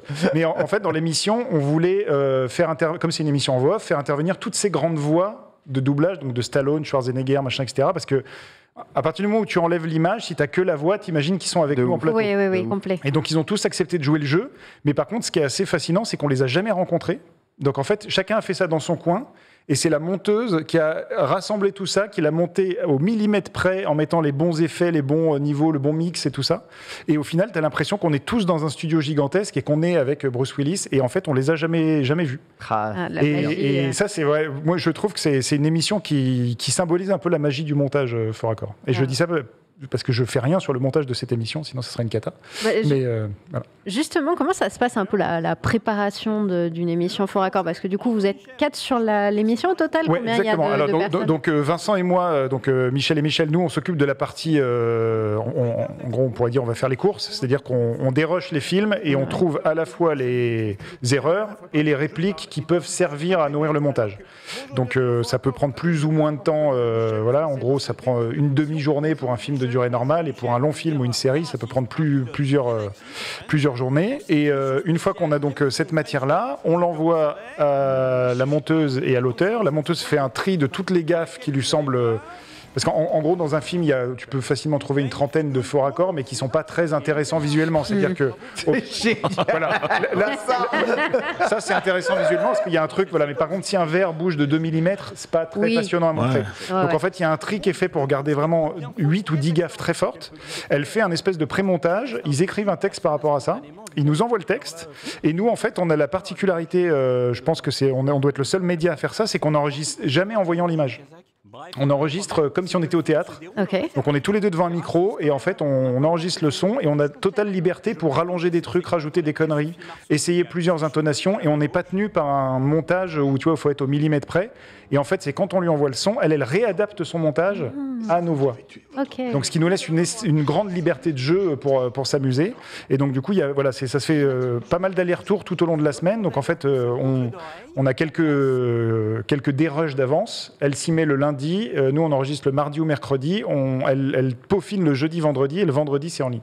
Donc c'est extrêmement en flux tendu. Voilà. Là j'attends le faux raccord du jour pour le mettre en ligne ce soir. C'est colossal comme boulot. Et du coup c'est une espèce de d'organisation mais qui roule comme ça depuis 10 ans. Et depuis 10 ans on n'a jamais réussi à prendre une semaine d'avance. Et ça, c'est assez fascinant. Bravo. C'est fort. Hein. Bravo. Quand il y en a un qui est malade, tu te dis, c'est la merde. Je vois le mal qu'on a à faire un podcast par mois avec l'équipe de qualité. Nous, c'est quand même assez fort. On a eu quelques images du Monde ne suffit pas. Un de mes plus grands fous rires cinéma à jamais. Quand Sophie annonce à Pierce mais j'aurais pu vous offrir le monde comme ça, Ah oui, sa et réponse, que Pierce lui répond mais le monde ne suffit pas. Et dans la salle de cinéma, tout le monde a éclaté de rire. Et il y a cette grande réplique ultra sexiste. C'est très malaisant. Mais cette phrase, elle est liée à l'histoire de Bond aussi, je crois, normalement. C'est possible. J'avais vu ça, en fait, la phrase, elle est pas gratos, parce que je me dis, ok, les gars, c'est le titre du film, enfin, on sait pas. Et apparemment, c'est lié à l'histoire de Bond, à un bouquin qu'il aurait lu, etc. Enfin, je vous trouve l'anecdote, là, en mémoire, comme ça, je l'ai pas, mais il y a une vraie signification derrière cette phrase. Donc, c'est vrai que la façon avec laquelle il le dit, le monde ne suffit pas. Mais en fait, j'avais jamais entendu personne rigoler autant au cinéma, Ah, un truc pas drôle. C'est la première fois que quelqu'un rigolait à un truc qui était drôle. vraiment... pas drôle en fait, enfin, c'était pas fait pour être drôle. Et il y a une autre réplique absolument honteuse dans ce film, parce que moi je suis pas très fan de James Bond, j'ai toujours trouvé même les Sean Connery que c'est un personnage ultra misogyne, vraiment j'aime pas du tout ce personnage. Ah bah oui, c'est sûr. Et il y a un moment, donc il y a Denise Richards qui joue une scientifique je crois, Il joue mal en plus. il joue pas très bien, ils échappent à une explosion, elle lui fait « Oh dis donc on a eu chaud aux fesses » et lui il fait « Pas encore mais ça va venir » et tu fais « Oh là là, cette réplique, la réplique interdite, et C'est les boîtes de nuit à Châtelet. voilà, c'est tout ce que James Bond doit pas être et ce que Daniel Craig n'a pas fait. C'est pour ça qu'on aime bien le cycle Daniel Craig, c'est que c'est un autre James Bond. C'est ça. C'est vrai, ça ouvrira peut-être autre chose. Nanix, du coup Johan, avec tout ça, on t'aime le cinéma, t'as eu l'occasion de rencontrer de grands réalisateurs, tout ça. T'as pas toujours bon goût, mais bon, ça, on t'en veut pas. C'est pas grave. Moi non plus. Tu vois. Ce qui paraît, j'ai le malheur d'aimer Marvel. Au secours. Et pourtant, c'est pas mal. C'est pas grave. Hein. Moi aussi, j'ai bien aimé. Tu sais. J'écoute plus. T'as dit que tes avis étaient random. C'est bien, t'as bien retenu. Je me suis dit, maintenant, j'ai une balle, je la mets au chaud. Est-ce que t'as jamais eu envie, toi, de réaliser un film? Est-ce que c'est ça, c'est un projet, est-ce que c'est peut-être un projet secret ou quelque chose que tu mets de côté, que tu n'as jamais parlé à personne? Donc du coup, c'est le moment de faire le grand reveal. Est-ce que en rencontrant des réalisateurs, t'as pris des connexions, t'as pris, comme on dit, des numéros, tu t'es fait un carnet d'adresses? Est-ce que c'est une idée qu'on t'a pitchée? Est-ce que même on t'a un jour proposé un plan comme ça? Eh ben, alors, figure-toi que non, et je vais malheureusement pas faire de grands reveals, c'est que je pense pas avoir le talent pour faire ça, très humblement. Je prends l'exemple justement de mon frangin qui écrit Faux Raccord. Chaque semaine, quand il nous livre le texte, on est mort de rire, parce qu'on se dit, mais comment il trouve toutes ces idées de vannes, de connexion entre les Michel et tout. Et nous, moi, j'ai un ADN de journaliste, donc je sais trouver de l'info, faire de l'info, raconter de l'info, mais créer une histoire, je sais pas faire. Il y a plein de fois, c'est même une frustration où tu te dis, j'aimerais bien quand même un jour dire, j'ai quand même fait mon court-métrage. Je pense que je ne saurais pas faire ça. J'ai des collègues à la rédac, je sais qu'il y a un de nos collègues qui écrit un scénario, un peu, pas en secret, mais c'est un espèce de projet qu'il a depuis plusieurs années. Tous les soirs, il écrit un peu machin. Je suis admiratif de ça parce que moi, je suis une brêle dans la créativité au sens créer une histoire. Par contre, je suis le plus grand spectateur du monde en histoire. J'adore qu'on me raconte des histoires. Donc il n'y a même pas une frustration de ta part? Non, il y a une frustration de ne pas être câblé pour savoir le faire. Mais sinon, j'adore qu'on me raconte des histoires. Je suis un gamin, moi, donc j'adore qu'on me raconte des histoires. Je comprends totalement ce que tu vis. Je fais un métier où je côtoie tout le temps des milieux artistiques et des grands artistes comme TPK, comme Sunday, grands artistes aussi. Et j'ai zéro fibre artistique, mais genre zéro. Je suis incapable de sortir quoi que ce soit, de faire des assets de stream, par exemple. Ah oui, non, mais c'est un truc de base. Tu me laisses faire des assets de stream, j'allume Paint et je fais. C'est pas un truc de base. Et je fais un pâté. Moi, ça fait bien des années que j'ai arrêté de faire des assets tout seul, que je demande à des graphistes beaucoup mieux compétents que moi de faire des choses artistiquement parlant. Ouais. Question de chat. Y a-t-il eu un film en salle dans lequel tu es parti avant la fin du film, en mode rage quit absolu, comme moi, devant Green Lantern? Ah ouais, ok. Attends, j'essaie de faire... Normalement, je pars rarement, je pars très rarement. Je crois que je suis parti une fois sur Trouble Everyday, film sur le cannibalisme avec Béatrice Dalle, où vraiment ça m'a saoulé. Ah ouais. Je sais plus pourquoi, mais je crois que je l'ai jamais fini, du coup, ce film. Mais voilà, je crois que c'est la seule fois. Même quand c'est nul, ça me fait rien. Ah oui, d'accord. Ok. T'es jamais parti parce que c'était nul, t'es juste parti parce que. Après, je te cache pas, pour des gens, je sais pas si vous êtes déjà allé à Cannes, sinon c'est un truc à vivre une fois dans sa vie. Je suis déjà allé à Cannes, mais jamais pour le festival. Mais la ville de Cannes, déjà, qui est très, très belle ville. Mais là-bas, en fait, les films sont à 8h du mat'. Les premiers films, et le corps humain n'est pas fait pour voir des films à 8h du mat', surtout quand c'est des films russes qui durent 3 heures. Et donc je te cache pas que par contre s'endormir devant des films, ça c'est stylé. C'est possible. Mais partir, non, la plupart du temps on part pas. T'es au chaud. Tu pars dans les bras de Morphée. Le Hobbit 3. Question d'Anix. Interstellar. L'évolution du cinéma. Oui, comment tu juges aujourd'hui l'évolution du... je pense que tu as un peu répondu à la question quand tu parlais un peu de Netflix, etc. Mais comment tu juges l'évolution du cinéma aujourd'hui? Alors généralement, on a toujours tendance à dire « Ah, c'était mieux avant », mais est-ce que ce qu'on propose aujourd'hui, la façon de réaliser, les choix de films, même les tendances avec les univers partagés, les films connectés, etc., est-ce que c'est quelque chose qui te plaît? Est-ce qu'on va on va dans le bon sens selon toi? Est-ce qu'il y a des choses qui te dérangent là-dedans? Alors, moi, comme je disais, je trouve par exemple le projet Marvel, si on revient là-dessus, industriellement hyper intéressant. C'est-à-dire qu'ils ont quand même, à la base, si tu remontes à le premier Iron Man sort en 2008, donc c'est-à-dire qu'en 2006, il y a un mec qui s'appelle Kevin Feige qui dit « Donnez-moi 500 millions de dollars, je vais vous faire 10 films et il y aura un aboutissement dans 20 ans ». C'est quand même balèze d'avoir cette vision-là, que Disney lui fasse le chèque et que ça marche. Donc, et après de dire, en fait, on aura une plateforme qui s'appelle Disney+, et en fait, on va créer des séries qui vont répondre aux films. C'est assez fou. Ouais. Donc, en termes d'univers, d'embranchement et tout ça, c'est assez fascinant à voir. Après, pour moi, le risque, et on en parle souvent, on en arrive à un point où ça atteint des points de scénario qui me parlent même plus du tout. Moi, par exemple, les histoires de multivers, j'ai vraiment du mal. Oui, t'as des films gadgets qui sont là juste pour présenter un personnage et pas plus, quoi. Donc tu vois, le prochain Spider-Man, là, dont la bande-annonce a été révélée, où tu dis, ils ouvrent des brèches, en fait, il y a des méchants qui reviennent, des machins, tu dis, une fois que t'as fait ça, tu racontes quoi? Moi, j'aime bien les trucs où c'est dans un monde où je peux m'identifier, que je peux comprendre, même si c'est une histoire fantastique ou de super-héros, mais où il y a des enjeux humains. Et le risque, en fait, moi, peut-être l'évolution qui me fait peur, c'est à partir du moment où c'est du grand spectacle, il y a de la CGI partout qui sert juste à masquer des trous béants. Et quand je dis ça, je parle pas que de Marvel, mais il y a plein de films comme ça. On parlait de Red Notice, ils ont énormément de moyens pour masquer du vent, en fait. Et c'est tellement dommage, parce qu'en fait, tu dis, tu as des meilleurs acteurs du monde, tu as des meilleurs techniciens, raconter des histoires qui nous prennent aux tripes et qui racontent des vrais parcours ou des vrais regards ou des vraies histoires. Donc moi, ma crainte, c'est qu'on arrive à des moments où il n'y a plus d'histoire. Et en fait, c'est les séries qui ont un peu pris ce relais-là, de dire on prend le temps, on va raconter des trucs sur le long terme, machin, etc. Donc voilà. Mais par contre, ce qui est bien, c'est qu'il y a toujours des choses qui se créent, des nouveaux trucs, machin. Donc moi, il n'y a jamais eu autant de contenu. Il n'y a jamais eu autant de contenu. Après, le risque, il y a peut-être aussi trop de contenu. Il a été aussi accessible.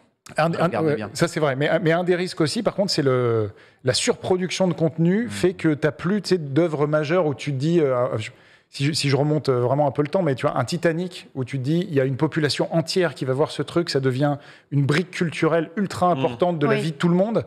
Et là, en fait, tu arrives le vendredi, tu sais que tu vas avoir, on est aujourd'hui vendredi, tu as 10 épisodes de Cowboy Bebop, 6 épisodes de Hellbound sur Netflix, La Roue du Temps sur Amazon Prime, 17 films qui sont sortis en salle, et tu sais que vendredi prochain, ça recommence. Et donc, en fait, c'est juste une espèce de tapis roulant de contenu qui fait que tu t'attaches plus à grand-chose. Donc, le vrai risque, c'est ça. J'ai envie de me foutre en l'air. Non, il faut pas. Carrément. Je prends l'exemple de... Dans le jeu vidéo, c'est pareil, ça me flingue. Non, bah, tu vois, je prends l'exemple de Squid Game ou Arcane qui, là, sont... Ouais. Je trouve que on a bien cet effet Titanic avec Squid Game. Exactement. Et Arcane, Mais ça devient hyper rare. Ça devient très rare, et quand ça arrive, tu fais yes, ça fait plaisir d'avoir un truc qui parle à tout le monde. Le dernier film qui t'a le plus emballé au cinéma? Le dernier film qui m'a le plus emballé au cinéma. Le dernier film qui t'a le plus. Waouh! En fait, comme j'en vois au moins un par jour, là, en plus, je rattrape pour le top de fin d'année, je sais même plus ce que j'ai vu. Là. Dernièrement, je peux vous dire que j'ai vu Bonne Mère de Avzia Herzi, qui est vachement bien. D'accord. Sur Marseille. Ok. Très chouette. Ok, bon, ça t'a emballé à ce stade-là. Oui, non. Et niveau Titanic tiers? Très chouette. Et il y a un film qui t'a emballé niveau Titanic tiers après Titanic? Après Interstellar. Interstellar. Ok. Interstellar. Je sais que t'es pas d'accord. je me tourne même pas vers toi. Je ne vais rien dire. Il était un peu loin. Alors, c'est toujours mieux que Pacific Rim. Je sais pas ce qu'elle a voulu dire. Je sais pas ce que voulu dire Chloé. Qu'as-tu dit? Qu'est-ce que t'as voulu dire, Chloé? Interstellar. Que j'étais très fatiguée la fois où j'étais le voir et donc je n'ai probablement vu qu'un quart du film. Ouais, t'as dormi. Mais le Je ne quart l'ai pas était pas mal. Mais c'est méta, hein, puisque dans le film, le temps s'écoule pas pareil en fonction de l'endroit où Je pense que c'est juste que j'étais Je pense que vraiment dormir, c'est fatiguée la en meilleure vrai. chose que tu peux faire pour rendre hommage, en tout cas, à la vision de l'auteur. Ce film repose sur un mensonge. Bon, on n'en dira pas plus. Voilà, Très bien. En même temps, si Quoi? tu veux que je te parle de Star Wars et de la cohérence scientifique de Star Vois ce qu'il y a Wars. dans ta tasse, D'accord, je t'ai ok. dit déjà. Hein Attends, on va passer sur le sujet Marvel, ça va bien se Merci passer. beaucoup. là. Le prochain film que tu attends le plus? West Side Story de Spielberg, je pense. J'en parlais encore à midi avec un collègue. Spielberg. Ouais, mais Encore fois en Steven Spielberg. oui, et en West Side Story. Une histoire, enfin moi, c'est peut-être ma comédie musicale préférée. Je l'ai revu il n'y a pas longtemps, l'original, même s'il a 60 ans maintenant. Et c'est une histoire classique de Roméo et Juliette avec une guerre des gangs et tout ça, mais avec la flamboyance déjà de l'époque et ce que Spielberg, qui a toujours rêvé de faire une comédie musicale, peut amener là-dedans. Ça peut être assez fou, je pense. Je dois te faire une confidence, je ne vais plus au cinéma. Je préfère regarder les films sur mon écran OLED dernier cri avec ma barre de son. Est-ce que je dois culpabiliser? Non, pas forcément. Problème de riche. Le Non, flex. après, comme on disait, l'expérience cinéma, c'est une expérience unique, aussi bien visuellement qu'au niveau sonore que collective. Ah oui. Mais par contre, le but du jeu, c'est surtout de voir des trucs. Plus on voit des choses et plus on se nourrit de tout ça, moi, c'est... Encore une fois, moi, ça me dérange pas moi de découvrir des films sur ma télé. Hein. Je suis pas, Donc c'est ok de regarder un film sur téléphone. Et tu chez toi, c'est pas sur téléphone, pour le coup, je pense que le format série est plus adapté parce qu'il y a peut-être, à part des séries un peu événementielles, genre Game of Thrones et machin, mais il y a quand même moins de mise en scène flamboyante. La série, c'est plus un médium de storytelling et de personnages. Ouais. Donc à la limite, sur un téléphone, je pense que tu peux le voir, mais moi, dernièrement, je m'y suis mis un peu tard, je suis en train de découvrir Ouais. mais c'est exceptionnel. Cette série est dingue. Ah non, oui, non. C'est Apple TV, ça? Non, Tu parlais de Je sais que tu veux les codes Apple TV. Je le sais, je te les donnerai. Je t'ai dit que je te les donnerai. Prends un Apple One et t'auras Apple TV. Merci beaucoup, Johan, d'être merci à venu vous, dans c'était un l'émission. plaisir. Ça a été un Merci, plaisir de monsieur. t'accueillir Merci. ici. Merci à vous tous et à vous toutes de nous avoir suivis aujourd'hui. Merci Nanix, Sunday, TPK. On se retrouve lundi, évidemment, dans le Lunch Play pour reparler de toute l'actualité jeux vidéo tech en compagnie de tout le monde, bien entendu. Tout de suite, c'est l'IRL, suivi du journal du hardware, suivi du récap, suivi de tout ça. C'est la folie. Restez avec nous sur le stream toute la journée. On vous embrasse très fort. Très bonne suite du programme. Bisous.